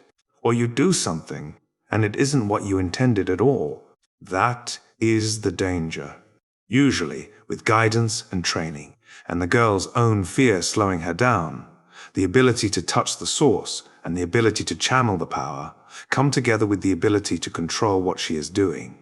But you began trying to channel without anyone there to teach you any control at all of what you do. I know you don't think you're very far along, and you are not, but you are like someone who has taught herself to run up hills, sometimes at least, without ever learning how to run down the other side or to walk. Sooner or later you are going to fall if you don't learn the rest of it.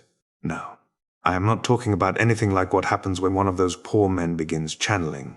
You will not go mad, you won't die, not with sisters to teach and guide you, but what might you do entirely by accident, never meaning to? For an instant, the vagueness had dropped from Varen's eyes. For an instant, it seemed, the Aes Sedai's gaze had flicked from Egwene to Nynaeve as sharply as the Amelin's had. Your innate abilities are strong, child, and they will grow stronger. You must learn to control them before you harm yourself, or someone else, or a great many people. That is what Moiraine was trying to teach you. That is what I will try to help you with tonight, and what a sister will help you with every night, until we put you into Sheriam's most capable hands. She is mistress of novices.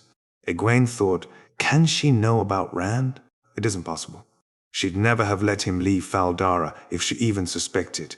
But she was sure she had not imagined what she saw. Thank you, Aes Sedai. I will try. Nynaeve rose smoothly to her feet. I will go sit by the fire and leave you two alone. You should stay, Aes said. You could profit by it.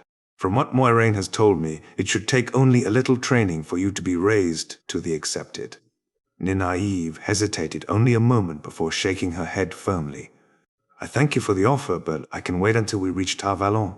Egwene, if you need me, I will be. By any gauge, Ferran cut in, you are a woman grown, Nynaeve. Usually, the younger a novice, the better she does. Not with the training, necessarily, but because a novice is expected to do as she is told, when she is told, and without question.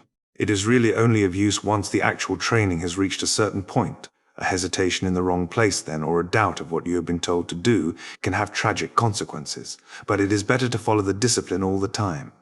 The accepted, on the other hand, are expected to question things, as it is felt they know enough to know what questions to ask and when. Which do you think you would prefer?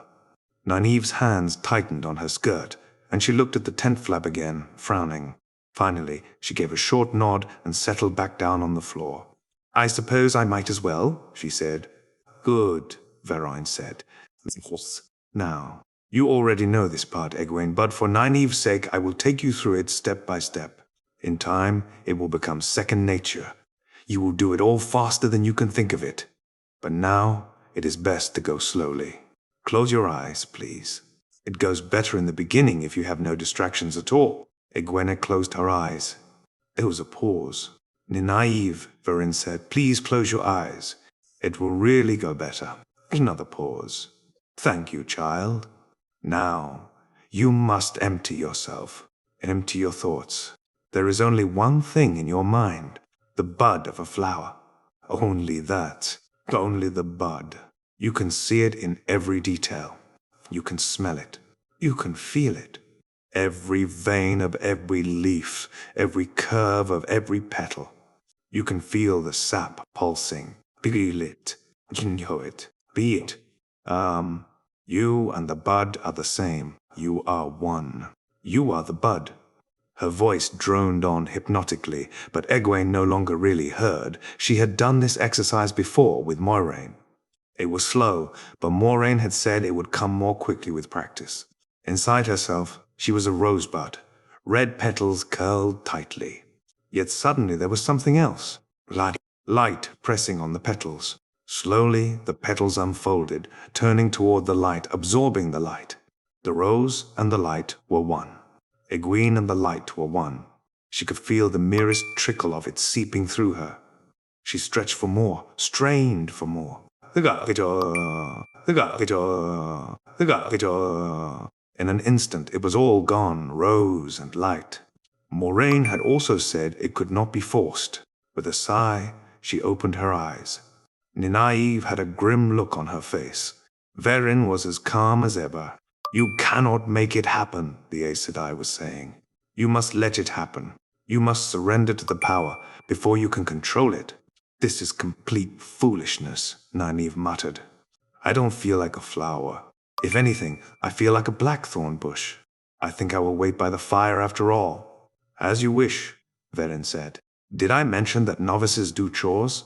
They wash dishes, scrub floors, do laundry, serve at table, all sorts of things. I myself think the servants do a better job of it by far, but it is generally felt that such labor builds character. Oh, you are staying? Good. Well, child, remember that even a blackthorn bush has flowers sometimes, beautiful and white among the thorns. We will try it one at a time. Now, from the beginning, Egwene, close your eyes. Several times before Vereen left, Egwene felt the flow of the power through her, but it was never very strong, and the most she managed with it was to produce a stir in the air that made the tent flap stir slightly. She was sure a sneeze could have done as much.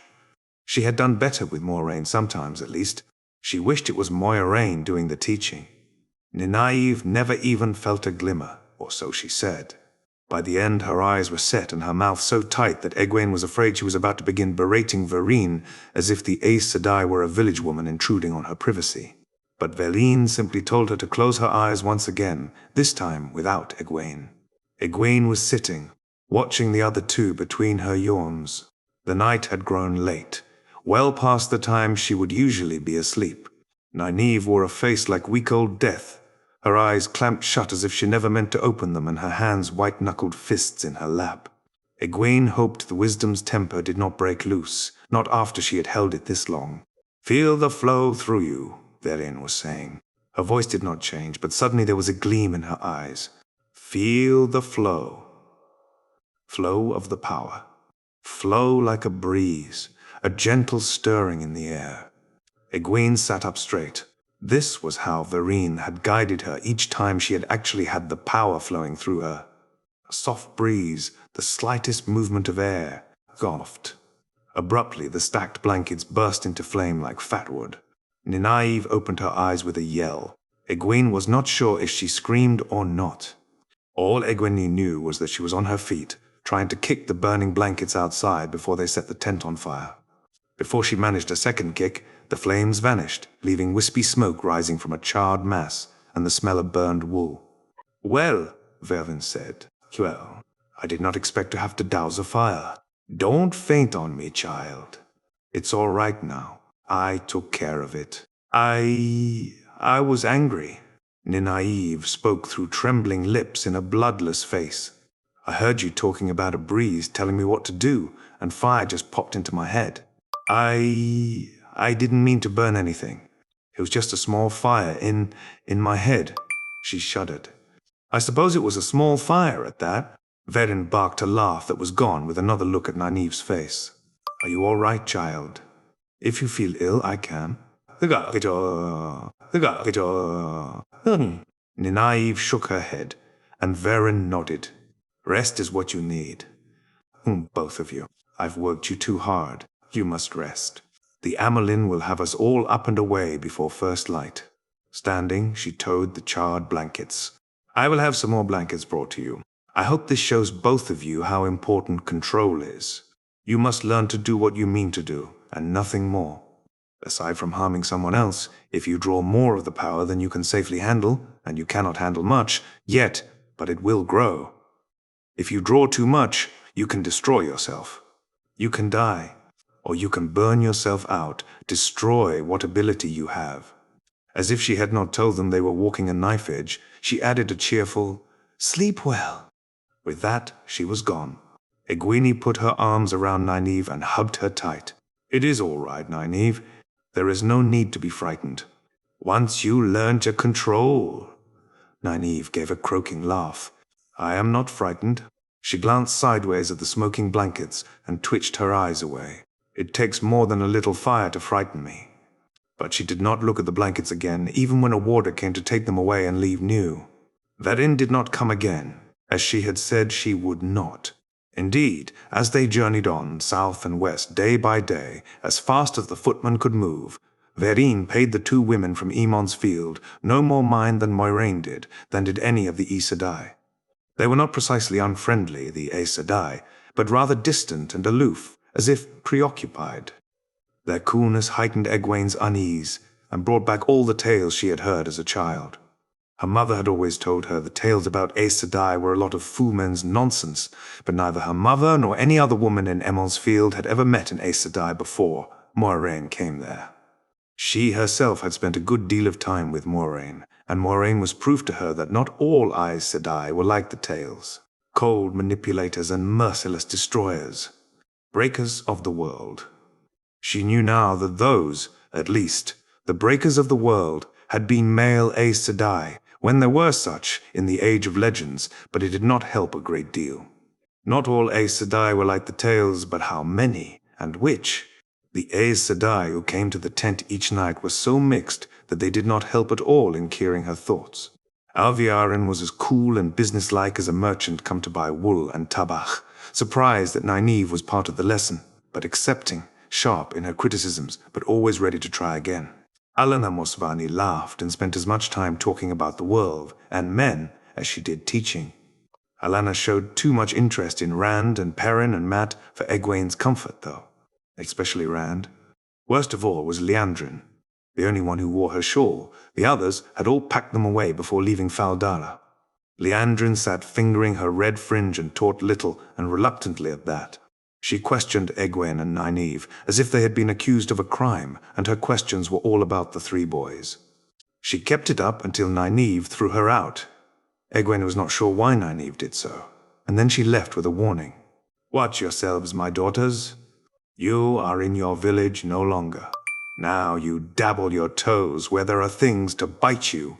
Finally, the column reached the village of Meadow, on the banks of the Mora, which ran along the border between Shienaran and Arafel, and so into the river Erinine. Egwene was sure it was the Aes Sedai's questions about Rand that had made her start dreaming of him. That, and worrying about him, about whether he and the others had to follow the Horn of Valere into the Blight. The dreams were always bad, but at first they were just the ordinary sort of nightmare. By the night they reached Meadow, the dreams had changed, though. "Pardon, Aes Sedai," Egwene asked diffidently, "but have you seen Moiraine Sedai?" The slender Aes Sedai waved her away and hurried on down the crowded, torch-lit village street, calling for someone to be careful with her horse. The woman was of the Yellow Ajah, though not wearing her shawl now. Egwene knew no more of her than that, not even her name. Meadow was a small village, though Egwene was shocked to realize that what she now thought of as a small village was as big as Emond's Field, and it was overwhelmed now with many more outsiders than there were inhabitants. Horses and people filled the narrow streets, jostling to the docks past villagers who knelt whenever an unseeing Aes Sedai sped by. Harsh torchlight lit everything. The two docks jutted out into the river Mora like stone fingers, and each hosted a pair of small, two-masted ships. There, horses were being hoisted on board by booms and cables and canvas cradles under their bellies.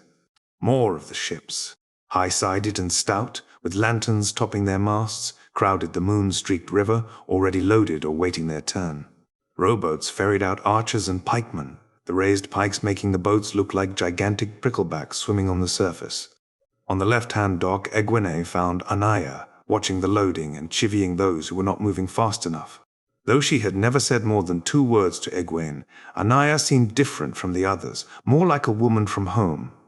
Egwene could picture her baking in her kitchen. She could not see any of the others so. "Anaya Sedai, have you seen Moiraine Sedai? I need to talk to her." The Aes Sedai looked around with an absent frown. "What? Oh, it's you, child. Moiraine is gone, and your friend, Nynaeve, is already out on the River Queen. I had to bundle her onto a boat myself, shouting that she would not go without you. Light, what a scramble. You should be aboard, yourself. Find a boat going out to the River Queen. You two will be traveling with the Amelin seat, so mind yourself once you're on board. No scenes or tantrums. Which ship is Moiraine Sedai's?" "Moiraine isn't on a ship, girl. She's gone, 2 days gone, and the Amelin is in a taking over it." Anaya grimaced and shook her head, though most of her attention was still on the workers. First Moiraine vanishes with Lan, then Liandrin right on Moraine's heels, and then Verin, none of them with so much as a word for anyone. Verin did not even take her water. Thomas is chewing nails with worry over her. The Aes Sedai glanced at the sky. The waxing moon shone without the hindrance of clouds. "We will have to call the wind again, and the Amelin will not be pleased with that either. She says she wants us on our way to Tar Valon within an hour, and she will brook no delays. I would not want to be Moiraine or Liandrin or Verin when she sees them next. They'll wish they were novices again." "Why, child, what's the matter?" Egwene drew a deep breath. "Moiraine gone? She can't be. I have to tell somebody who won't laugh at me." She imagined Anaya back in Emon's Field, listening to her daughter's problems. The woman fit the picture. "Anaya Sedai, Rand is in trouble." Anaya gave her a considering look. "That tall boy from your village? Missing him already, are you?" Well, I shouldn't be surprised if he's in trouble. Young men his age usually are, though it was the other one. Mat, who had the look of trouble. Very well, child. I don't mean to mock you or make light. What kind of trouble, and how do you know? He and Lord Ingtar must have the horn and be back in Fal Dara by now, or else they've had to follow it into the Blight, and there's nothing to do about that. I don't think they're in the Blight, or back in Fal Dara. I had a dream. She said it half defiantly. It sounded silly when she said it, but it had seemed so real. A nightmare for true, but real. First, there had been a man with a mask over his face, and fire in place of his eyes. Despite the mask, she had thought he was surprised to see her. His look had frightened her till she thought her bones would break from shivering, but suddenly he vanished, and she saw Rand sleeping on the ground, wrapped in a cloak. A woman had been standing over him, looking down. Her face was in shadow, but her eyes seemed to shine like the moon, and Egwene had known she was evil. Then there was a flash of light, and they were gone. Both of them, and behind it all, almost like another thing altogether, was the feel of danger, as if a trap was just beginning to snap shut on an unsuspecting lamb, a trap with many jaws. As though time had slowed, and she could watch the iron jaws creep closer together. The dream had not faded with waking, the way dreams did, and the danger felt so strong she still wanted to look over her shoulder. Only somehow she knew that it was aimed at Rand, not at her. She wondered if the woman had been Moraine, and upbraided herself for the thought. Liandrin fit that part better. Or perhaps Alanna, she had been interested in Rand too. She could not bring herself to tell Anaya. Formally, she said, Aes Sedai, I know it sounds foolish, but he is in danger. In great danger. I know it. I could feel it, and I still can. Anaya wore a thoughtful look. Well now, she said softly, that's a possibility I'll wager no one has considered. You may be a dreamer. It is a small chance, child, but... We haven't had one of those in, 400 or 500 years. And dreaming is close linked to foretelling. If you really can dream, it may be that you can foretell as well. That would be a finger in the red's eye. Of course, it could be just an ordinary nightmare, brought on by a late night and cold food, and us traveling so hard since we left Fal Dara. And you missing your young man? Much more likely. Yes, child, I know. You are worried about him. Did your dream indicate what kind of danger? Egwene shook her head. He just vanished, and I felt danger. And evil. I felt it even before he vanished. She shivered and rubbed her hands together. I can still feel it. Well, we will talk about it more on the River Queen.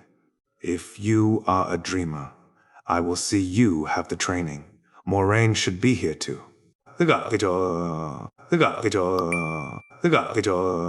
You there.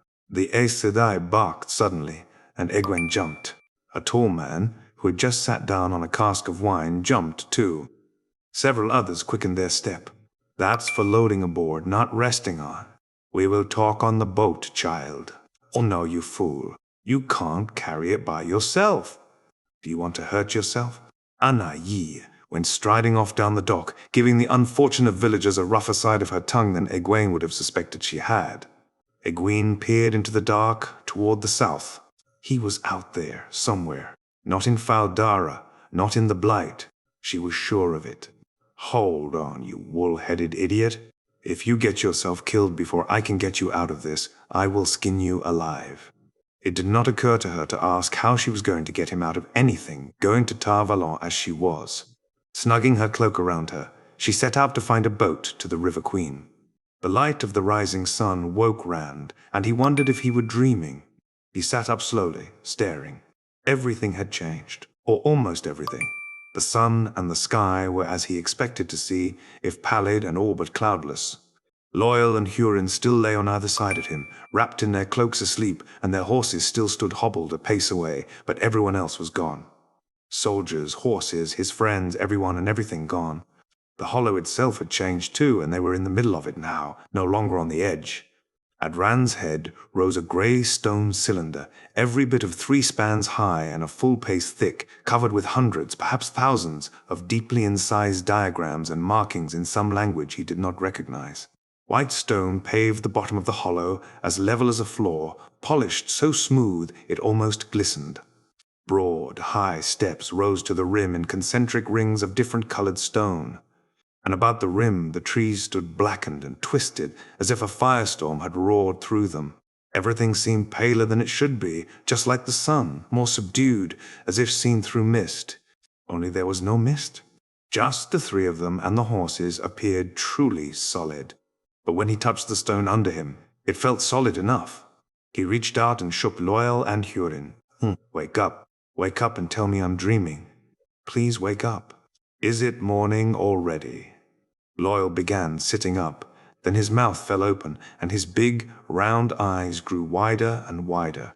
Hurin woke with a start, then leaped to his feet, jumping like a flea on a hot rock to look this way, then that. So where are we? What's happened? Where is everybody?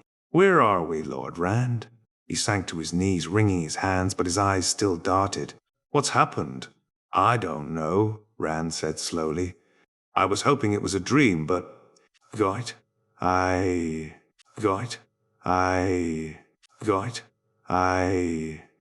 it is a dream. He had had experience of dreams that were not dreams, experience he wanted neither to repeat nor to remember. He stood up carefully. Everything stayed as it was. I do not think so, Loial said. He was studying the column, and he did not appear happy. His long eyebrows sagged across his cheeks, and his tufted ears seemed to have wilted. I think this is the same stone we went to sleep beside last night. I think I know what it is now. For once, he sounded miserable about knowing.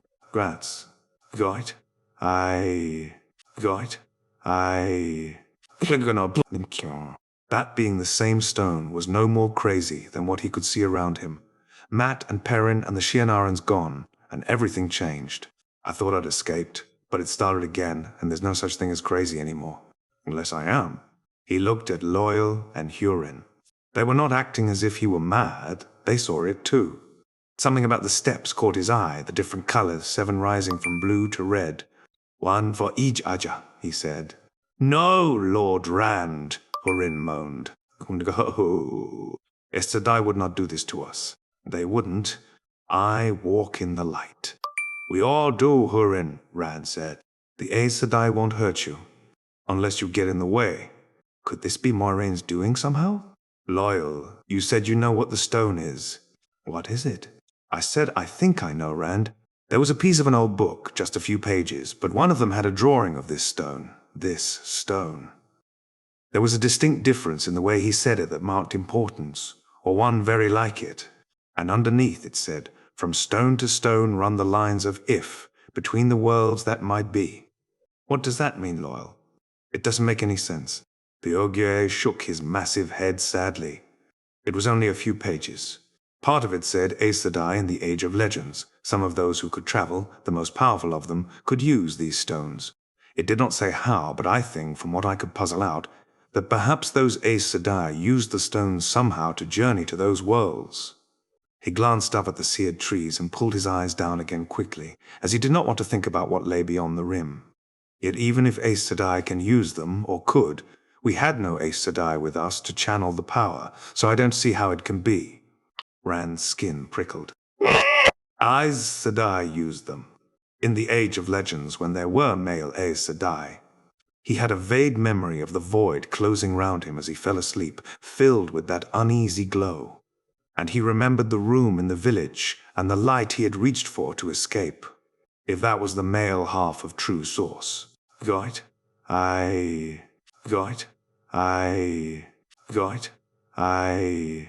No, it can't be. But what if it is? Light. I was wondering whether to run or not, and all the time it's right inside my head. Maybe I brought us here. He did not want to think about it. Worlds that might be? I don't understand, Loial. The Ogier shrugged massively and uneasily. Neither do I, Rand. Most of it sounded like this. If a woman go left or right, does time's flow divide? Does the wheel then weave 2 patterns? 1,000 for each of her turnings, as many as the stars. Is one real, the others merely shadows and reflections? You see, it was not very clear.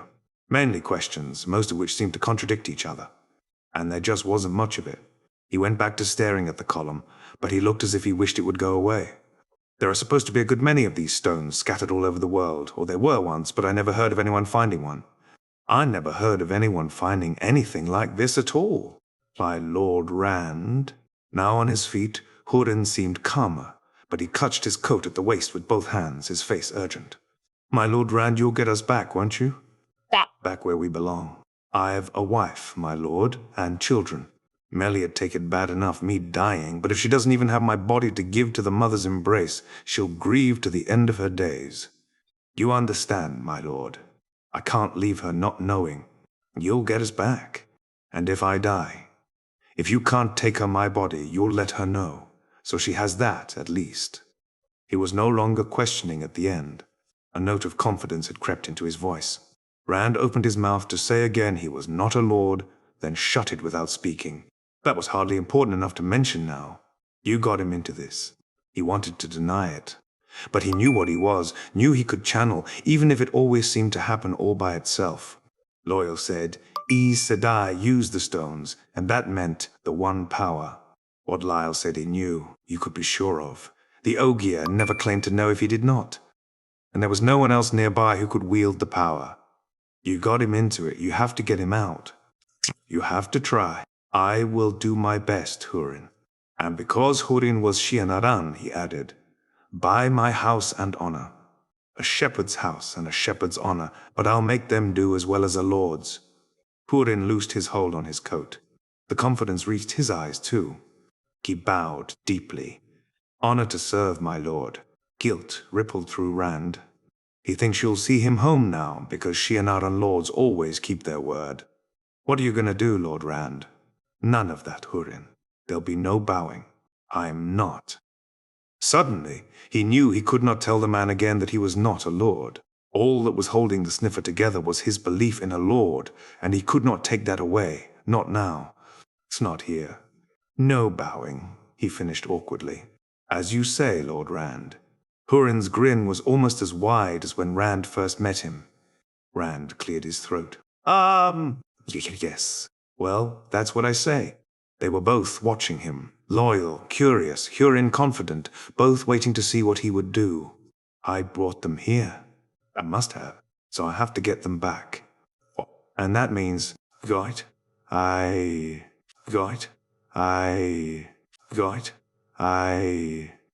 a deep breath, he walked across the white paving stones to the symbol-covered cylinder. Small lines of some language he did not know surrounded each symbol. Odd letters that flowed in curves and spirals, suddenly turned to jagged hooks and angles, then flowed on. At least it was not Trolloc script. Reluctantly, he put his hands on the column. It looked like any dry, polished stone, but it felt curiously slick, like oiled metal. He closed his eyes and formed the flame. The void came slowly, hesitantly. He knew his own fear was holding it back, fear of what he was trying. As fast as he fed fear into the flame, more came. I can't do it. Channel the power. I don't want to. Light, there has to be another way. Grimly he forced the thoughts to stillness. He could feel sweat beading on his face. Determinedly he kept on, pushing his fears into the consuming flame, making it grow and grow. And the void was there. The core of him floated in emptiness. He could see the light, saidin. Even with his eyes closed, feel the warmth of it, surrounding him, surrounding everything, suffusing everything. It wavered like a candle flame seen through oiled paper. Rancid oil. While he reached for it. He was not sure how he reached, but it was something, a movement, a stretching toward the light, toward saidin, and caught nothing, as if running his hands through water. It felt like a slimy pond, scum floating atop clean water below, but he could not scoop up any of the water. Time and again it trickled through his fingers, not even droplets of the water remaining, only the slick scum, making his skin crawl. Desperately he tried to form an image of the hollow as it had been, with Ingtar and the lances sleeping by their horses, with Mat and Perrin and the stone lying buried except for one end. Outside the void, he formed it, clinging to the shell of emptiness that enclosed him. He tried to link the image with the light, tried to force them together. The hollow as it had been, and he and Loial and Hurin there together. His head hurt. Together with Mat and Perrin and the Shienarans, burning in his head. Together. The void shattered into 1,000 razor shards, slicing his mind. Shuddering, he staggered back, wide-eyed. Wide-eyed. His hands hurt from pressing the stone, and his arms and shoulders quivered with aching. His stomach lurched from the feel of filth covering him, and his head. Goit? Goit? Goit? He tried to steady his breathing. That had never happened before. When the void went, it went like a pricked bubble, just gone in a twinkling. Never broken like glass. His head felt numb, as if the 1,000 slashes had happened so quickly, the pain had not yet come. But every cut had felt as real as if done with a knife. He touched his temple, and was surprised not to see blood on his fingers. Hurin still stood there watching him, still confident. If anything, the sniffer seemed more sure by the minute. Lord Rand was doing something. That was what lords were for. They protected the land and the people with their bodies and their lives. And when something was wrong, they set it aright and saw fairness and justice done. As long as Rand was doing something, anything, Hurin would have confidence that it would all come right in the end. That was what lords did. Loial had a different look, a slightly puzzled frown, but his eyes were on Rand, too. Rand wondered what he was thinking. It was worth a try, he told them. The rancid oil feel inside his head. Light! It's inside me! I don't want it inside me. Was fading slowly, but he still thought he might vomit. I will try again, in a few minutes. He hoped he sounded confident. He had no idea how the stones worked, if what he was doing had any chance of success. Maybe there are rules for working them. Maybe you have to do something special. Light, maybe you can't use the same stone twice, or... Goit? Goit? Goit? He cut off that line of thought. There was no good in thinking like that. He had to do it. Looking at Loial and Hurin, he thought he knew what Lan had meant about duty pressing down like a mountain. My lord, I think. Goit? Goit? Hurin let his words trail off, looking abashed for a moment. My lord, maybe if we find the Darkfriends, we can make one of them tell us how to get back. I would ask a Darkfriend or the Dark One himself if I thought I'd get a true answer back, Rand said. But we're all there is. Just us three. Just me. I'm the one who has to do it. We could follow their trail, my lord. If we catch them. Goit? Goit? Rand stared at the sniffer. You can still smell them? I can, my lord. Hurin frowned. It's faint. Pale-like everything else here, but I can smell the trail. Right up there. He pointed to the rim of the hollow. I don't understand it, my lord, but last night I could have sworn the trail went right on by the hollow back where we were. Well, it's in the same place now, only here, and fainter, like I said.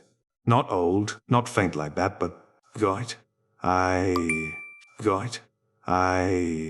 Goit? I don't know, Lord Rand, except that it's there, Rand considered. If Fane and the Darkfriends were here, wherever here was, they might know how to get back. They had to, if they had reached here in the first place. And they had the horn and the dagger. Mat had to have that dagger. For that, if for nothing else, he had to find them. What finally decided him, he was ashamed to realize, was that he was afraid to try again. Afraid to try channeling the power. He was less afraid of confronting Darkfriends and Trollocs with only Hurin and Loial than he was of that. Then we will go after the Darkfriends. He tried to sound sure, the way Lan would, or Ingtar. The horn must be recovered. If we can't puzzle out a way to take it from them, at least we will know where they are when we find Ingtar again. If only they don't ask how we're going to find him again. Hurin, make sure it really is the trail we're after. The sniffer leaped into his saddle, eager to be doing something himself, perhaps eager to be away from the hollow, and scrambled his horse up the broad, colored steps. The animal's hooves rang loudly on the stone, but they made not a mark. Rand stowed Red's hobbles in his saddlebags. The banner was still there. He would not have minded if that had been left behind. Then gathered his bow and quiver and climbed to the stallion's back.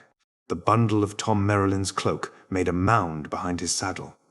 Loial led his big mount over to him, with the Ogier standing on the ground. Loial's head came almost to Rand's shoulder, and him in his saddle. Loial still looked puzzled. "You think we should stay here?" Rand said. "Try again to use the stone. If the Darkfriends are here in place, we have to find them. We can't leave the Horn of Valoray in Darkfriend hands. You heard the Amelin. And we have to get that dagger back. Mat will die without it." Loial nodded. "Yes, Rand, we do. But, Rand, the stones. Got? Got? We will find another. You said they were scattered all over, and if they're all like this, all this stonework around them, it should not be too hard to find one." "Rand, that fragment said the stones came from an older age than the Age of Legends, and even the Aes Sedai then did not understand them, though they used them. Some of the truly powerful did.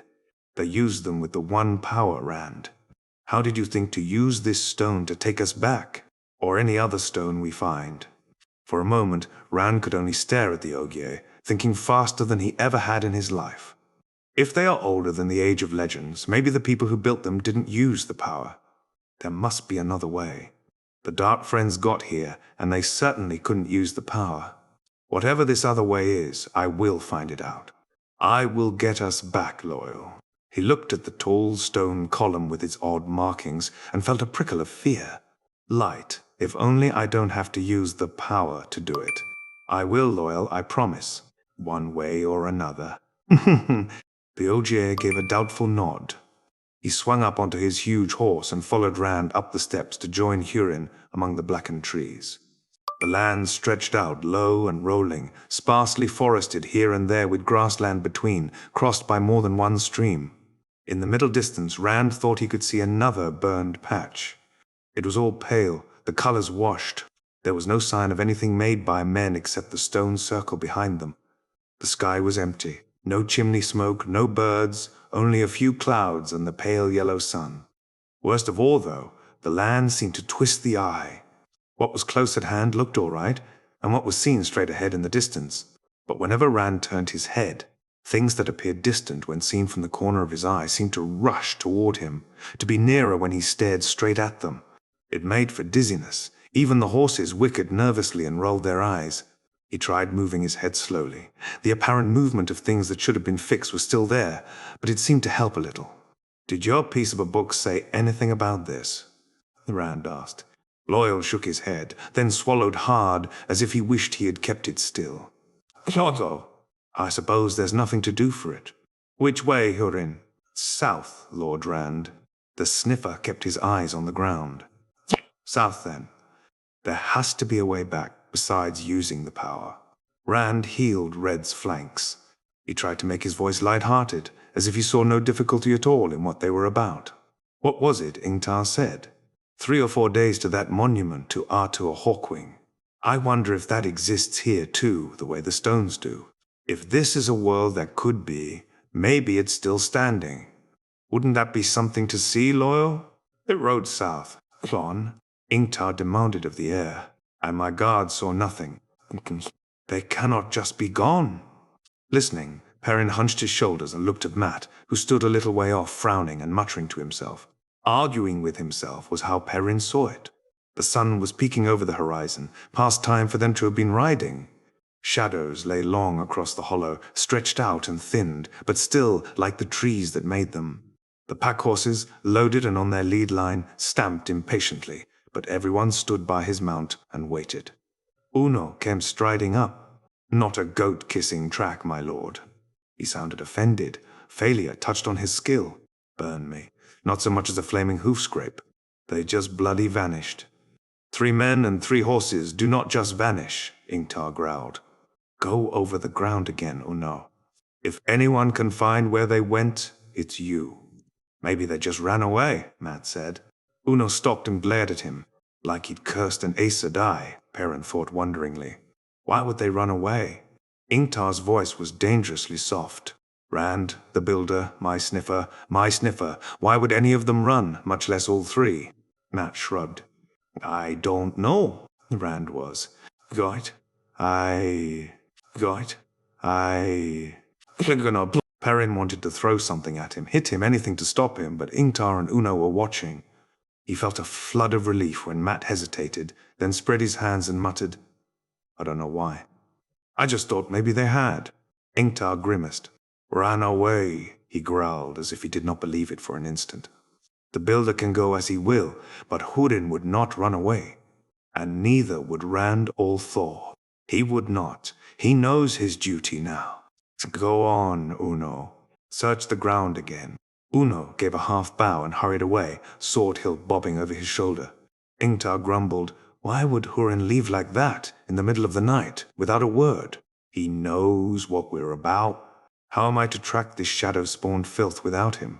I would give 1,000 gold crowns for a pack of trailhounds. If I did not know better, I would say the Darkfriends managed this so they can slip east or west without me knowing. Peace? I don't know if I do know better. He stumped off after Uno. Perrin shifted uneasily. The Darkfriends were doubtless getting further away with every minute. Getting further away, and with them the horn of Valere and the dagger from Shadar Logoth. He did not think that Rand, whatever he had become, whatever had happened to him, would abandon that chase. But where did he go? And why? Loial might go with Rand for friendship, but why Hurin? Maybe he did run away, he muttered, then looked around. No one appeared to have heard, even Mat was not paying him any mind. He scrubbed a hand through his hair. If Aes Sedai had been after him to be a false dragon, he would have run too. But worrying about Rand was doing nothing to help track the Darkfriends. There was a way, perhaps, if he was willing to take it. He did not want to take it. He had been running away from it, but perhaps now he could no longer run. Serves me right for what I told Rand. I wish I could run. Even knowing what he could do to help, what he had to do, he hesitated. No one was looking at him. No one would know what they were seeing, even if they did look. Finally, reluctantly, he closed his eyes and let himself drift, let his thoughts drift, out, away from him. He had tried denying it from the first, long before his eyes began to change from dark brown to burnished golden yellow. At that first meeting, that first instant of recognition, he had refused to believe, and he had run from the recognition ever since. He still wanted to run. His thoughts drifted, feeling for what must be out there, what was always out there in country where men were few or far between, feeling for his brothers. He did not like to think of them that way, but they were. In the beginning, he had been afraid that what he did had some taint of the Dark One, or of the One Power. Equally bad for a man who wanted nothing more than to be a blacksmith and live his life in the light and in peace. From that time, he knew something of how Rand felt, afraid of himself, feeling unclean. He was still not past that entirely. This thing he did was older than humans using the One Power, though, something from the birth of time. Not the power, Moraine had told him. Something long vanished, now come again. Egwene knew too, though he wished she did not. He wished no one did. He wished no one did. He hoped she had not told anyone. Contact. He felt them, felt other minds. Felt his brothers, the wolves. Their thoughts came to him as a whirlpool blend of images and emotions. At first he had not been able to make out anything except the raw emotion, but now his mind put words to them. Wolf brother. Surprise. 2 legs that talks. A faded image, dim with time, old beyond old, of men running with wolves, 2 packs hunting together. We have heard this comes again. You are Longtooth. It was a faint picture of a man dressed in clothes made of hides, with a long knife in his hand, but overlaid on the image, more central, was a shaggy wolf with 1 tooth longer than the rest, a steel tooth gleaming in the sunlight as the wolf led the pack in a desperate charge through deep snow toward the deer that would mean life instead of slow death by starvation, and the deer thrashing to run in powder to their bellies, and the sun glinting on the white until it hurt the eyes, and the wind howling down the white until it hurt the eyes, and the wind howling down the passes, swirling the pines. Got I. Wolves' names were always complex images. Perrin recognized the man. Ilyas Makera, who had first introduced him to wolves. Sometimes he wished he had never met Elias. No, he thought, and tried to picture himself in his mind. Yes, we have heard of you. It was not the image he had made.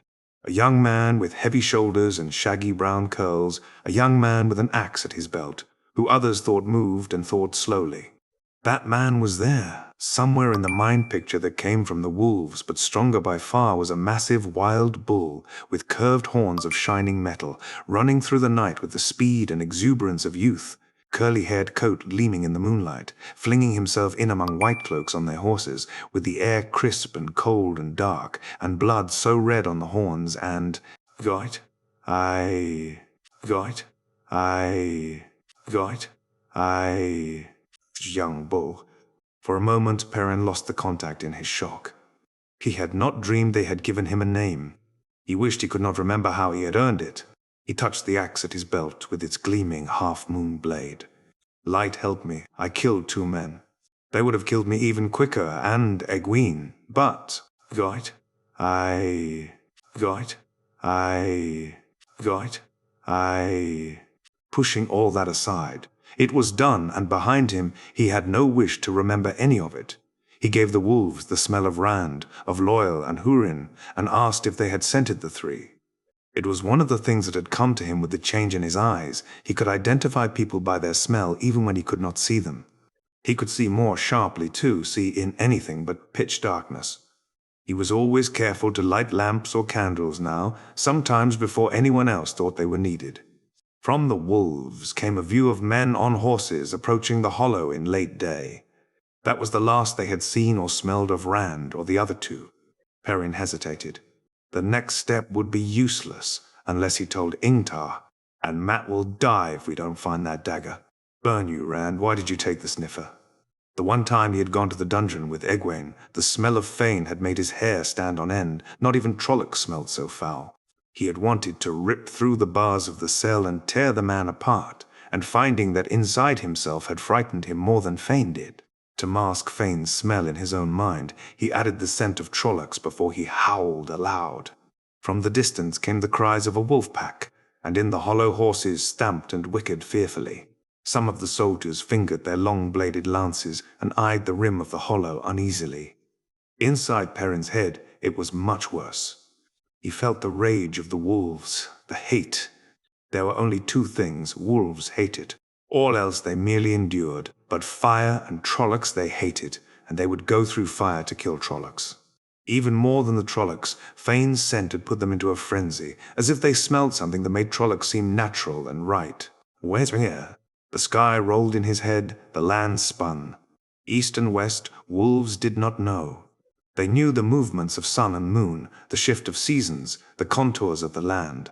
Perrin puzzled it out. Sgatoth, and something more. An eagerness to kill the Trollocs. The wolves would let young Bull share in the killing. He could bring the 2 legs with their hard skins if he wanted, but young Bull and Smoke and 2 deer and Winter Dawn and all the rest of the pack would hunt down the twisted ones who had dared come into their land. The inedible flesh and bitter blood would burn the tongue, but they must be killed. Kick it at them. Kill the twisted ones. Their fury infected him. His lips peeled back in a snarl, and he took a step, to join them, run with them in the hunt, in the killing. With an effort, he broke the contact except for a thin sense that the wolves were there. He could have pointed to them across the intervening distance. He felt cold inside. I'm a man, not a wolf. Light help me, I am a man. Are you well, Perrin? Mat said, moving closer. He sounded the way he always did, flippant and bitter under it too of late. But he looked worried. That is all I need. Rand run off, and then you get sick. I don't know where I'll find a wisdom to look after you out here. I think I have some willow bark in my saddlebags. I can make you some willow bark tea if Ingtar lets us stay that long. Serve you right if I make it too strong. Goit, Goit, Goit, I'm all right, Mat. Shaking off his friend, he went to find Ingtar. The Shienaran lord was scanning the ground on the rim with Uno and Ragan and Masema. The others frowned at him as he drew Ingtar aside. He made sure Uno and the rest were too far away to hear before he spoke.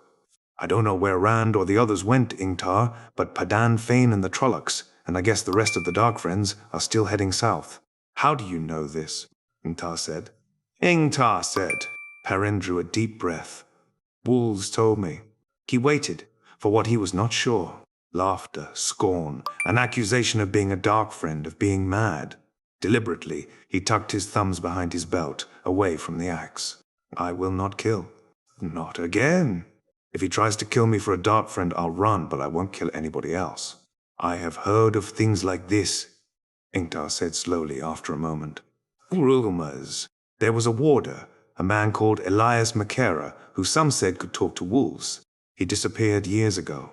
He seemed to catch something in Perrin's eyes. You know him? I know him, Perrin said flatly. He's the one. Got? I don't want to talk about it. I didn't ask for it. That's what Rand said. Light.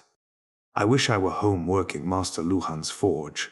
These wolves, Ingtar said, they will track the Darkfriends and Trollocs for us? Perrin nodded. Good. I will have the horn, whatever it takes. The Shienaran glanced around at Uno and the others still searching for tracks. Better not to tell anyone else, though. Wolves are considered good luck in the borderlands. Trollocs fear them, but still, better to keep this between us for the time. Some of them might not understand. I would as soon nobody else ever found out, Perrin said. I will tell them you think you have Hurin's talent. They know about that. They're easy with it. Some of them saw you wrinkling your nose back in that village and at the ferry. I've heard jokes about your delicate nose. Yes. You keep us on the trail today. Uno will see enough of their tracks to confirm it is the trail. And before nightfall, every last man will be sure you are a sniffer. I will have the horn. He glanced at the sky and raised his voice. Daylight is wasting. To horse. To Perrin's surprise, the Shienaran seemed to accept Ingtar's story. A few of them looked skeptical. Masema went so far as to spit, but Uno nodded thoughtfully, and that was enough for most. Mat was the hardest to convince. So sniffer. You're going to track murderers by smell? Perrin, you are as crazy as Rand. I am the only sane one left from Emon's field, with Egwene and Nynaeve trotting off to Tar Valon to become... He cut himself short with an uneasy glance for the Shienarans. Perrin took Hurin's place beside Ingtar as the small column rode south. Mat kept up a string of disparaging remarks until Uno found the first tracks left by Trollocs and by men on horses, but Perrin paid him little mind. It was all he could do to keep the wolves from dashing on ahead to kill the Trollocs.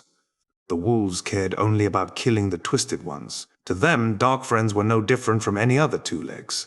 Perrin could almost see the Darkfriends scattering in a dozen directions while the wolves slew Trollocs, running away with the Horn of Valere, running away with the dagger.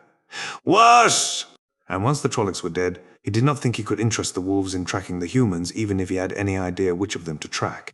He had a running argument with them, and sweat covered his forehead long before he got the first flash of images that turned his stomach. He drew rein, stopping his horse dead.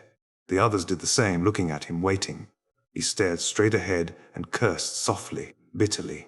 Wolves would kill men, but men were not a preferred prey. Wolves remembered the old hunting together for one thing, and two legs tasted bad for another. Wolves were more particular about their food than he would have believed. They would not eat carrion unless they were starving, and few would kill more than they could eat. What Perrin felt from the wolves could best be described as disgust. And there were the images. He could see them much more clearly than he wished. Bodies, men and women and children, heaped and tumbled about. Blood-soaked earth churned by hooves in frenzied attempts to escape. Torn flesh. Heads severed. Vultures flapping, their white wings stained red, bloody, featherless heads tearing and gorging. He broke loose before his stomach emptied itself. Above some trees in the far distance he could just make out black specks whirling low, dropping, then rising again. Vultures fighting over their meal. There's something bad up there. He swallowed, meeting Ingtar's gaze. How could he fit telling them into the story of being a sniffer? I don't want to get close enough to look at that, but they'll want to investigate once they can see the vultures. I have to tell them enough so they'll circle around. The people from that village. I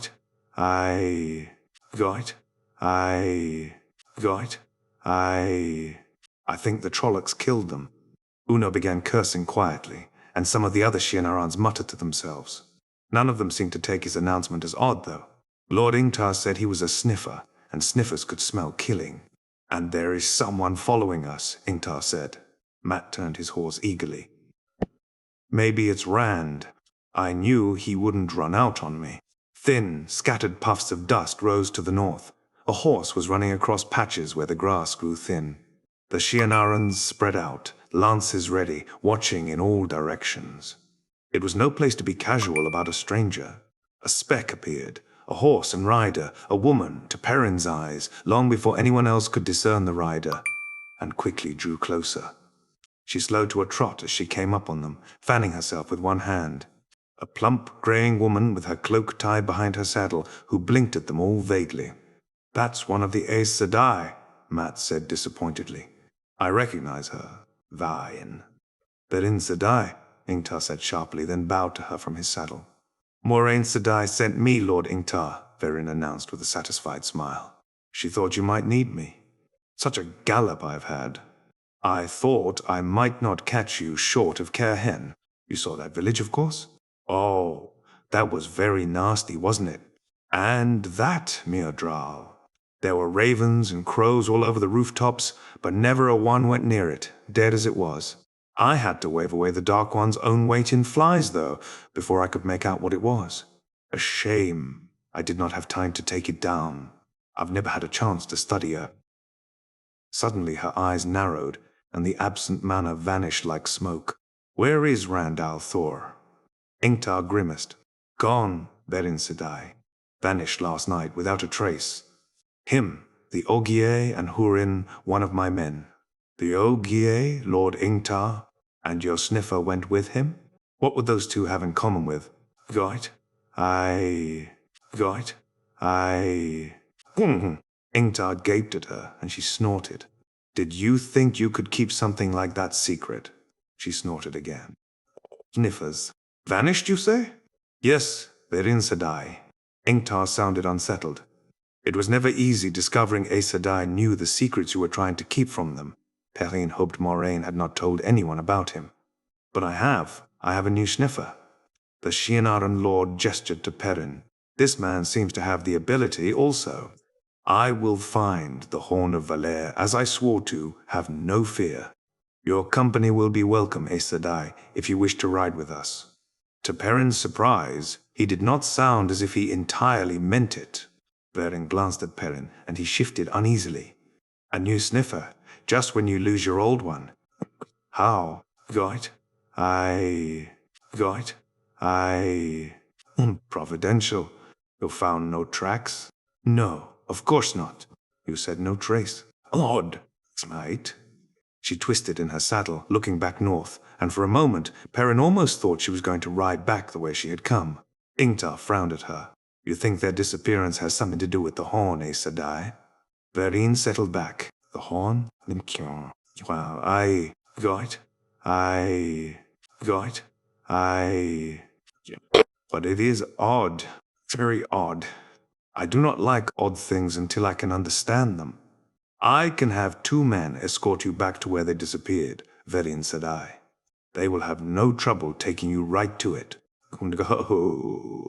If you say they vanished without a trace. Goit? Goit?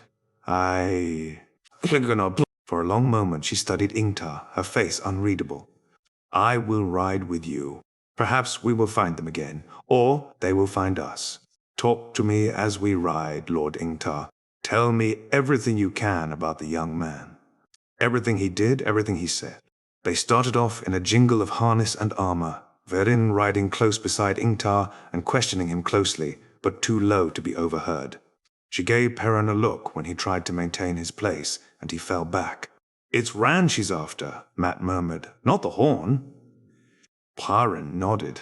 "Wherever you've gotten to, Rand, stay there. It's safer than here." The way the strangely faded, distant hills seemed to slide toward Rand when he looked straight at them made his head spin unless he wrapped himself in the void. Sometimes the emptiness crept up on him unawares, but he avoided it like death. Better to be dizzy than share the void with that uneasy light. Better by far to stare at the faded land. Still, he tried not to look at anything too far away unless it lay right ahead of them. Hurin wore a fixed look as he concentrated on sniffing the trail, as if he were trying to ignore the land the trail crossed. When the sniffer did notice what lay around them, he would give a start and wipe his hands on his coat, then push his nose forward like a hound, eyes glazing, excluding everything else. Loial rode, slumped in his saddle, and frowned as he glanced around, ears twitching uneasily, muttering to himself. Again they crossed land, blackened and burned, even the soil crunching under the horses' hooves as if it had been seared. The burned swaths, sometimes a mile wide, sometimes only a few hundred paces, all ran east and west as straight as an arrow's flight. Twice Rand saw the end of a burn, once as they rode over it, once as they passed nearby. They tapered to points at the ends. At least, the ends he saw were so, but he suspected they were all the same. Once he had watched Watley Eldin decorate a cart for Sunday, back home in Emon's field, what painting the scenes in bright colors and the intricate scrollwork that surrounded them. For the borders, what let the point of his brush touch the cart, making a thin line that grew thicker as he pressed harder, then thinner again as he eased up. That was how the land looked, as if someone had streaked it with a monstrous brush of fire. Nothing grew where the burns were, though some burns, at least, had the feel of a thing long done. Not so much as a hint of char remained in the air there, not a whiff even when he leaned down to break off a black twig and smell it. Old, yet nothing had come in to reclaim the land. Black gave way to green, and green to black, along knife-edged lines. In its own way, the rest of the land lay as dead as the burns, though grass covered the ground and leaves covered the trees. Everything had that faded look, like clothes too often washed and too long left in the sun. There were no birds or animals, not that Rand saw or heard. No hawk wheeling in the sky, no bark of a hunting fox, no birds singing. Nothing rustled in the grass or lit on a tree branch. No bees or butterflies. Several times they crossed streams, the water shallow, though often it had dug itself a deep gully with steep banks. The horses had to scramble down and climb on the other side. The water ran clear except for the mud. The horses' hooves stirred, but never a minnow or tadpole wriggled out of the roiling, not even a water spider dancing across the surface or a hovering lacewing. The water was drinkable, which was just as well, since their water bottles could not last forever. Rand tasted it first, and made Loial and Hurin wait to see if anything happened to him before he let them drink. He had gotten them into this. It was his responsibility. The water was cool and wet, but that was the best that could be said for it. It tasted flat, as if it had been boiled. Loial made a face, and the horses did not like it either, shaking their heads and drinking reluctantly. There was one sign of life, at least. Rand thought it must be so. Twice he saw a wispy streak crawling across the sky like a line drawn with cloud. The lines were too straight to be natural, it seemed, but he could not imagine what might make them. He did not mention the lines to the others. Perhaps they did not see, Hurin intent on the trail as he was, and Loial drawn in on himself. They said nothing of the lines, at any rate. When they had ridden half the morning, Loial abruptly swung down from his huge horse without a word and strode to a stand of giant's broom, their trunks splitting into many thick branches, stiff and straight, not a pace above the ground. At the top, all split again, into the leafy brush that gave them their name. Rand pulled Red up and started to ask what he was doing, but something about the Ogier's manner, as if he himself were uncertain, kept Rand silent. After staring at the tree, Loial put his hands on a trunk and began to sing in a deep, soft rumble. Rand had heard Ogier tree song once, when Loial had sung to a dying tree and brought it back to life, and he had heard of sung wood, objects wrought from trees by the tree song. The talent was fading, Loial said. He was one of the few who had the ability now. That was what made sung wood even more sought after and treasured. When he had heard Loial sing before, it had been as if the earth itself sang. But now the Ogier murmured his song almost diffidently, and the land echoed it in a whisper. It seemed pure song, music without words, at least none that Rand could make out. If there were words, they faded into the music just as water pours into a stream. Hurin gasped and stared. Rand was not sure what it was. Loial did, or how, soft as the song was, it caught him up hypnotically, filling his mind almost the way the void did. Loial ran his big hands along the trunk, singing, caressing with his voice as well as his fingers. The trunk now seemed smoother somehow, as if his stroking were shaping it. Rand blinked. He was sure the piece Loial worked on had had branches at its top just like the others, but now it stopped in a rounded end right above the Ogier's head. Rand opened his mouth, but the song quieted him. It seemed so familiar, that song, as if he should know it. Abruptly, Loial's voice rose to a climax. Almost a hymn of thanks it sounded, and ended, fading as a breeze fades. "Burn me," Hurin breathed. He looked stunned. "Burn me? I never heard anything like." "Goit? Goit? Goit? Burn me." In his hands, Loial held a staff as tall as he was and as thick as Rand's forearm, smooth and polished. Where the trunk had been on the giant's broom was a small stem of new growth. Rand took a deep breath. Always something new, always something I didn't expect, and sometimes it isn't horrible. He watched Loial mount, resting the staff across his saddle in front of him, and wondered why the Ogier wanted a staff at all, since they were riding. Then he saw the thick rod, not as big as it was, but in relation to the Ogier, saw the way Loial handled it.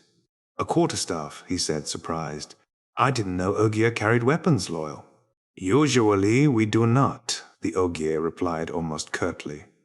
"Usually, the price has always been too high." He hefted the huge quarterstaff and wrinkled his broad nose with distaste. "Elder Haman would surely say I am putting a long handle on my axe, but I'm not just being hasty or rash, Rand." "Whose place?" "Goit? Goit? He shivered, and his ears twitched. "We'll find our way back soon," Rand said, trying to sound confident. Loial spoke as if he had not heard. "String is, Goit? Goit? Linked, Rand. Whether it lives or not, whether it thinks or not, everything that is fits together. The tree does not think, but it is part of the whole, and the whole has a feeling. I can't explain any more than I can explain what being happy is, but Goit? Goit? Goit? Rand, this land was glad for a weapon to be made. Glad. The light shine on us, Hurin murmured nervously, and the Creator's hand shelter us. Though we go to the last embrace of the Mother, the light illumine our way. He kept repeating the catechism as if it had a charm to protect him. Rand resisted the impulse to look around. He definitely did not look up. All it would take to break them all was another of those smoky lines across the sky right at that moment. "There's nothing here to hurt us," he said firmly, "and we'll keep a good watch and make sure nothing does." He wanted to laugh at himself, sounding so certain. He was not certain about anything, but watching the others. Loial with his tufted ears drooping, and Hurin trying not to look at anything. He knew one of them had to seem to be sure, at least, or fear and uncertainty would break them all apart. The wheel weaves as the wheel wills. He squeezed that thought out. Nothing to do with the wheel. Nothing to with Tavern, or Aes Sedai, or the dragon. It's just the way it is, that's all. "Loial, are you done here?" The Ogier nodded, regretfully rubbing the quarterstaff. Rand turned to Hurin. "Do you still have the trail?" "I do, Lord Rand. I do that." "Then let's keep on with it. Once we find Fane and the Darkfriends, why, we'll go home heroes, with the dagger for Mat and the horn of Valer. Lead out, Hurin." "Heroes. I'll settle for all of us getting out of here alive." "I do not like this place," the Ogier announced flatly. He held the quarterstaff, as if he expected to have to use it soon. "As well, we don't mean to stay here then, isn't it?" Grant said. Hurin barked a laugh, as if he had made a joke, but Loial gave him a level look. "As well we don't, Rand." Yet as they rode on southward, he could see that his casual assumption that they would get home had picked them both up a little. Hurin sat a bit straighter in his saddle, and Loial's ears did not seem so wilted. It was no time or place to let them know he shared their fear, so he kept it to himself, and fought it by himself. Hurin kept his humor through the morning, murmuring, "As well we don't mean to stay," then chuckling, until Rand felt like telling him to be quiet. Toward midday, the sniffer did fall silent, though, shaking his head and frowning, and Rand found he wished the man was still repeating his words and laughing. "Is there something wrong with the trail, Hurin?" he'd asked. The sniffer shrugged, looking troubled. "Yes, Lord Rand, and then again no, as you might say. It must be one or the other. Have you lost the trail?" "No shame if you have. You said it was weak to start. If we can't find the Darkfriends, we will find another stone and get back that way." Light, anything but that. Rand kept his face smooth. If Darkfriends can come here and leave, so can we. Oh, I haven't lost it, Lord Rand. I can still pick out the stink of them. It isn't that. Exist. Got. I. Got. I. Got. I. It's. Got. I.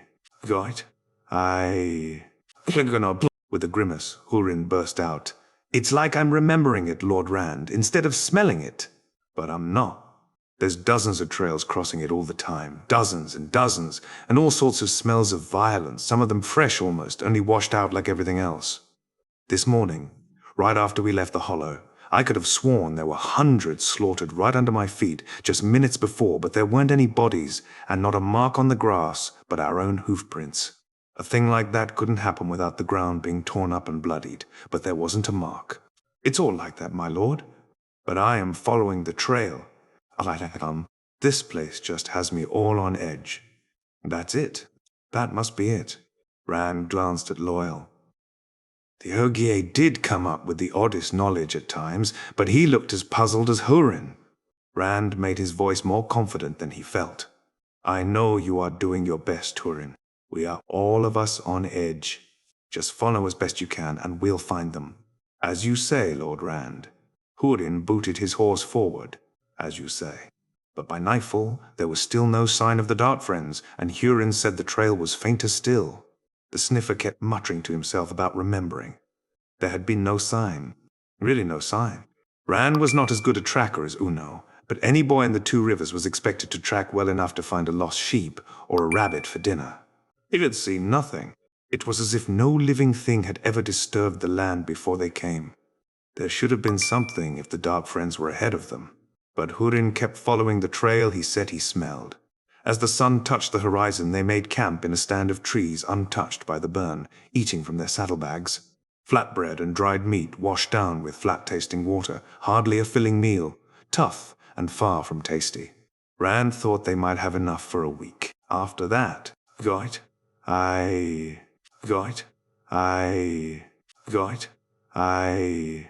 Hurin ate slowly, determinedly, but Loial gulped his down with a grimace and settled back with his pipe, the big quarterstaff close at hand. Rand kept their fire small and well hidden in the trees. Fane and his Darkfriends and Trollocs might be close enough to see a fire, for all of Hurin's worries about the oddness of their trail. It seemed odd to him that he had begun to think of them as Fane's Darkfriends, Fane's Trollocs. Fane was just a madman. Then why did they rescue him? Fane had been part of the Dark One's scheme to find him. Perhaps it had something to do with that. Then why is he running instead of chasing me? And what killed that flayed? What happened in that room full of flies? And those eyes, watching me in Fal Dara? And that wind, catching me like a beetle in pine sap? No, Baalzamon has to be dead. The Aes Sedai did not believe it. Moraine did not believe it, nor the Amyrlin. Stubbornly, he refused to think about it any longer. All he had to think about now was finding that dagger for Mat. Finding Fane and the horn. It's never over, old Thor. The voice was like a thin breeze whispering in the back of his head, a thin, icy murmur working its way into the crevices of his mind. He almost sought the void to escape it, but remembering what waited for him there, he pushed down the desire. In the half-dark of twilight, he worked the forms with his sword, the way Lan had taught, though without the void, parting the silk. Hummingbird kisses the honey rose. Heron, wading in the rushes for balance. Losing himself in the swift, sure movements, forgetting for a time where he was, he worked until sweat covered him. Yet when he was done, it all came back. Nothing was changed. The weather was not cold, but he shivered and pulled his cloak around him as he hunched by the fire. The others caught his mood, and they finished eating quickly and in silence. No one complained when he kicked dirt over the last fitful flames. Rand took the first watch himself, walking the edges of the copse with his bow, sometimes easing his sword in its scabbard. The chill moon was almost full, standing high in the blackness, and the night was as silent as the day had been, as empty. Empty was the right word. The land was as empty as a dusty milk crock. It was hard to believe there was anyone in the whole world, in this world, except for the three of them. Hard to believe even the Darkfriends were there, somewhere ahead. To keep himself company, he unwrapped Tom Merrilin's cloak, exposing the harp and flute in their hard leather cases atop the many-colored patches. He took the gold and silver flute from its case, remembering the gleeman teaching him as he fingered it, and played a few notes of "The Wind That Shakes the Willow," softly so as not to wake the others. Even soft, the sad sound was too loud in that place, too real. With a sigh, he replaced the flute and did up the bundle again. He held the watch long into the night, letting the others sleep. He did not know how late it was when he suddenly realized a fog had risen. Close to the ground it lay, thick, making Hurin and Loial indistinct mounds seeming to hump out of clouds. Thinner higher up, it still shrouded the land around them, hiding everything except the nearest trees. The moon seemed viewed through watered silk. Anything at all could come right up to them unseen. He touched his sword. "Swords do no good against me, Lews Therin. You should know that." The fob swirled around Rand's feet as he spun, the sword coming into his hands, heron-marked blade upright before him. The void leaped up inside him. For the first time, he barely noticed the tainted light of saidin. A shadowy figure drew nearer through the mist, walking with a tall staff. Behind it, as if the shadow's shadow were vast, the fob darkened till it was blacker than night. Rand's skin crawled. Closer the figure came, until it resolved into the shape of a man, clothed and gloved in black, with a black silk mask covering his face, and the shadow came with it. His staff was black, too, as if the wood had been charred, yet smooth and shining like water by moonlight. For an instant the eye-holes of the mask glowed, as if fires stood behind them rather than eyes. But Rand did not need that to know who it was. "Ba'alzamon," he breathed. "This is a dream. It has to be. I fell asleep and—" Ba'alzamon laughed like the roar of an open furnace. "You always try to deny what is, Lews Therin. If I stretch out my hand, I can touch you, Kinslayer. I can always touch you. Always and everywhere. I am not the dragon. My name is Rand, Rand clamped his teeth shut to stop himself. "Oh, I know the name you use now, Lews Therin. I know every name you have used through age after age, long before you were even the Kinslayer." Ba'alzamon's voice began to rise in intensity. Sometimes the fires of his eyes flared so high that Rand could see them through the openings in the silk mask, see them like endless seas of flame. "I know you, know your blood and your line back to the first spark of life that ever was, back to the first moment. You can never hide from me. Never. We are tied together as surely as two sides of the same coin. Ordinary men may hide in the sweep of the pattern, but taverns stand out like beacon fires on a hill, and you stand out as if 10,000 shining arrows stood in the sky to point you out. You are mine, and ever in reach of my hand. O father of lies." Ikaga managed.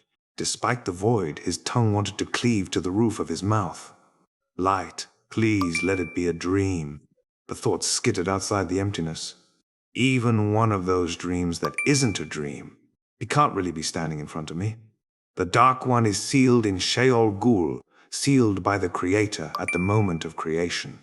Got I. He knew too much of the truth for it to help. "You're well named. If you could just take me, why haven't you?" "Because you cannot. I walk in the light, and you cannot touch me." Ba'alzamon leaned on his staff and looked at Rand a moment, then moved to stand over Loial and Hurin, peering down at them. The vast shadow moved with him. He did not disturb the fog Rand saw. He moved, the staff swung with his steps, but the grey mist did not swirl and eddy around his feet as it did around Rand's. That gave him heart. Perhaps Ba'alzamon really was not there. Perhaps it was a dream. "You find odd followers," Ba'alzamon mused. "No!" "You always did. These two. The girl who tries to watch over you. A poor guardian and weak kinslayer. If she had a lifetime to grow, she would never grow strong enough for you to hide behind." "Girl?" "Ooh, Moraine is surely not a girl." "I don't know what you are talking about, father of lies. You lie, and even when you tell the truth, you twist it to a lie." "Do I, Lews Therin? You know what you are, who you are. I have told you. I have told you, and so have those women of Tar Valon. Rand shifted, and Baalzamon gave a laugh like a small thunderclap. They think themselves safe in their white tower. But my followers number even some of their own. The Aes Sedai called Moiraine told you who you are, did she not? Or is she one of mine? The White Tower means to use you like a hound on a leash. Do I lie? Do I lie when I say you seek the Horn of Valere? He laughed again, calm of the void, or no, it was all Rand could do not to cover his ears. Sometimes old enemies fight so long that they become allies and never realize it. They think they strike at you, but they have become so closely linked, it is as if you guided the blow yourself. You don't guide me, Rand said. I deny you. I have 1,000 strings tied to you, Kinslayer, each one finer than silk and stronger than steel. Time has tied 1,000 cords between us. The battle we two have fought. Do you remember any part of that? Do you have any glimmering that we have fought before? Battles without number back to the beginning of time? I know much that you do not. That battle will soon end. The last battle is coming. The last lose therein. Do you really think you can avoid it? You poor, shivering worm. You will serve me or die. And this time the cycle will not begin anew with your death. The grave belongs to the great Lord of the Dark. This time, if you die, you will be destroyed utterly. This time the wheel will be broken whatever you do, and the world remade to a new mold. Serve me. Serve Shaitan, or be destroyed forever. With the utterance of that name, the air seemed to thicken. The darkness behind Baalzamon swelled and grew, threatening to swallow everything. Rand felt it engulfing him, colder than ice and hotter than coals, both at the same time, blacker than death, sucking him into the depths of it, overwhelming the world. He gripped his sword hilt till his knuckles hurt. I deny you, and I deny your power. I walk in the light. The light preserves us, and we shelter in the palm of the Creator's hand. He blinked. Baalzamon still stood there, and the great darkness still hung behind him. But it was as if all the rest had been illusion. Do you want to see my face? It was a whisper. Rand swallowed. It's glow. You should. A gloved hand went to the black mask. No. The mask came away. It was a man's face horribly burned. Yet between the black-edged red crevices crossing those features, the skin looked healthy and smooth. Dark eyes looked at Rand. Cruel lips smiled with a flash of white teeth. Look at me, Kinslayer, and see the 100th part of your own fate. For a moment, eyes and mouth became doorways into endless caverns of fire. This is what the power unchecked can do, even to me. But I heal, lose therein. I know the paths to greater power. It will burn you like a moth flying into a furnace. I will not touch it. Rand felt the void around him, felt saidin. I won't. You cannot stop yourself. Leave me alone. Power. Baalzamon's voice became soft, insinuating. You can have power again, lose therein. You are linked to it now, this moment. I know it, can see it. Feel it, lose therein. Feel the glow inside you. Feel the power that could be yours. All you must do is reach out for it. But the shadow is there between you and it. Madness and death. You need not die, lose therein, not ever again. No, Rand said, but the voice went on, burrowing into him. I can teach you to control that power so that it does not destroy you. No one else lives who can teach you that. The great Lord of the Dark can shelter you from the madness. The power can be yours, and you can live forever. Gore. All you must do in return is serve. Only serve. Simple words. I am yours, great Lord, and power will be yours. Power beyond anything those women of Tar Valon dream of, and life eternal, if you will only offer yourself up and serve. Rand licked his lips. Not to go mad. Not to die. I walk in the light, he grated hoarsely, and you can never touch me. Touch you, lose therein. Touch you. I can consume you. Taste it and know as I knew. Those dark eyes became fire again, and that mouth, flame that blossomed and grew until it seemed brighter than a summer sun. Grew, and suddenly Rand's sword glowed as if just drawn from the forge. He cried out as the hilt burned his hands, screamed and dropped the sword. And the fog caught fire, fire that leaped, fire that burned everything. Yelling, Rand beat at his clothes as they smoked and charred and fell in ashes, beat with hands that blackened and shriveled as naked flesh cracked and peeled away in the flames. He screamed. Pain beat at the void inside him, and he tried to crawl deeper into the emptiness. The glow was there, the tainted light just out of sight. Half mad, no longer caring what it was, he reached for saidin, tried to wrap it around him, tried to hide in it from the burning and the pain. As suddenly as the fire began, it was gone. Rand stared wonderingly at his hand sticking out of the red sleeve of his coat. There was not so much as a singe on the wool. I imagined it all. Frantically he looked around. But Ba'alzamon was gone. Hurin shifted in his sleep. The sniffer and Loial were still only 2 mounds sticking up out of the low fog. I did imagine it. Before relief had a chance to grow, pain stabbed his right hand, and he turned it up to look. There across the palm was branded a heron. The heron, from the hilt of his sword, angry and red, as neatly done as though drawn with an artist's skill. Fumbling a kerchief from his coat pocket, he wrapped it around his hand. The hand throbbed now. The void would help with that. He was aware of pain in the void, but he did not feel it. But he put the thought out of his head. Twice now, unknowing, and once on purpose, he could not forget that. He had tried to channel the one power while he was in the void. It was with that Ba'alzamon wanted to tempt him. It was that Moraine and the Amelin seat wanted him to do. He would not.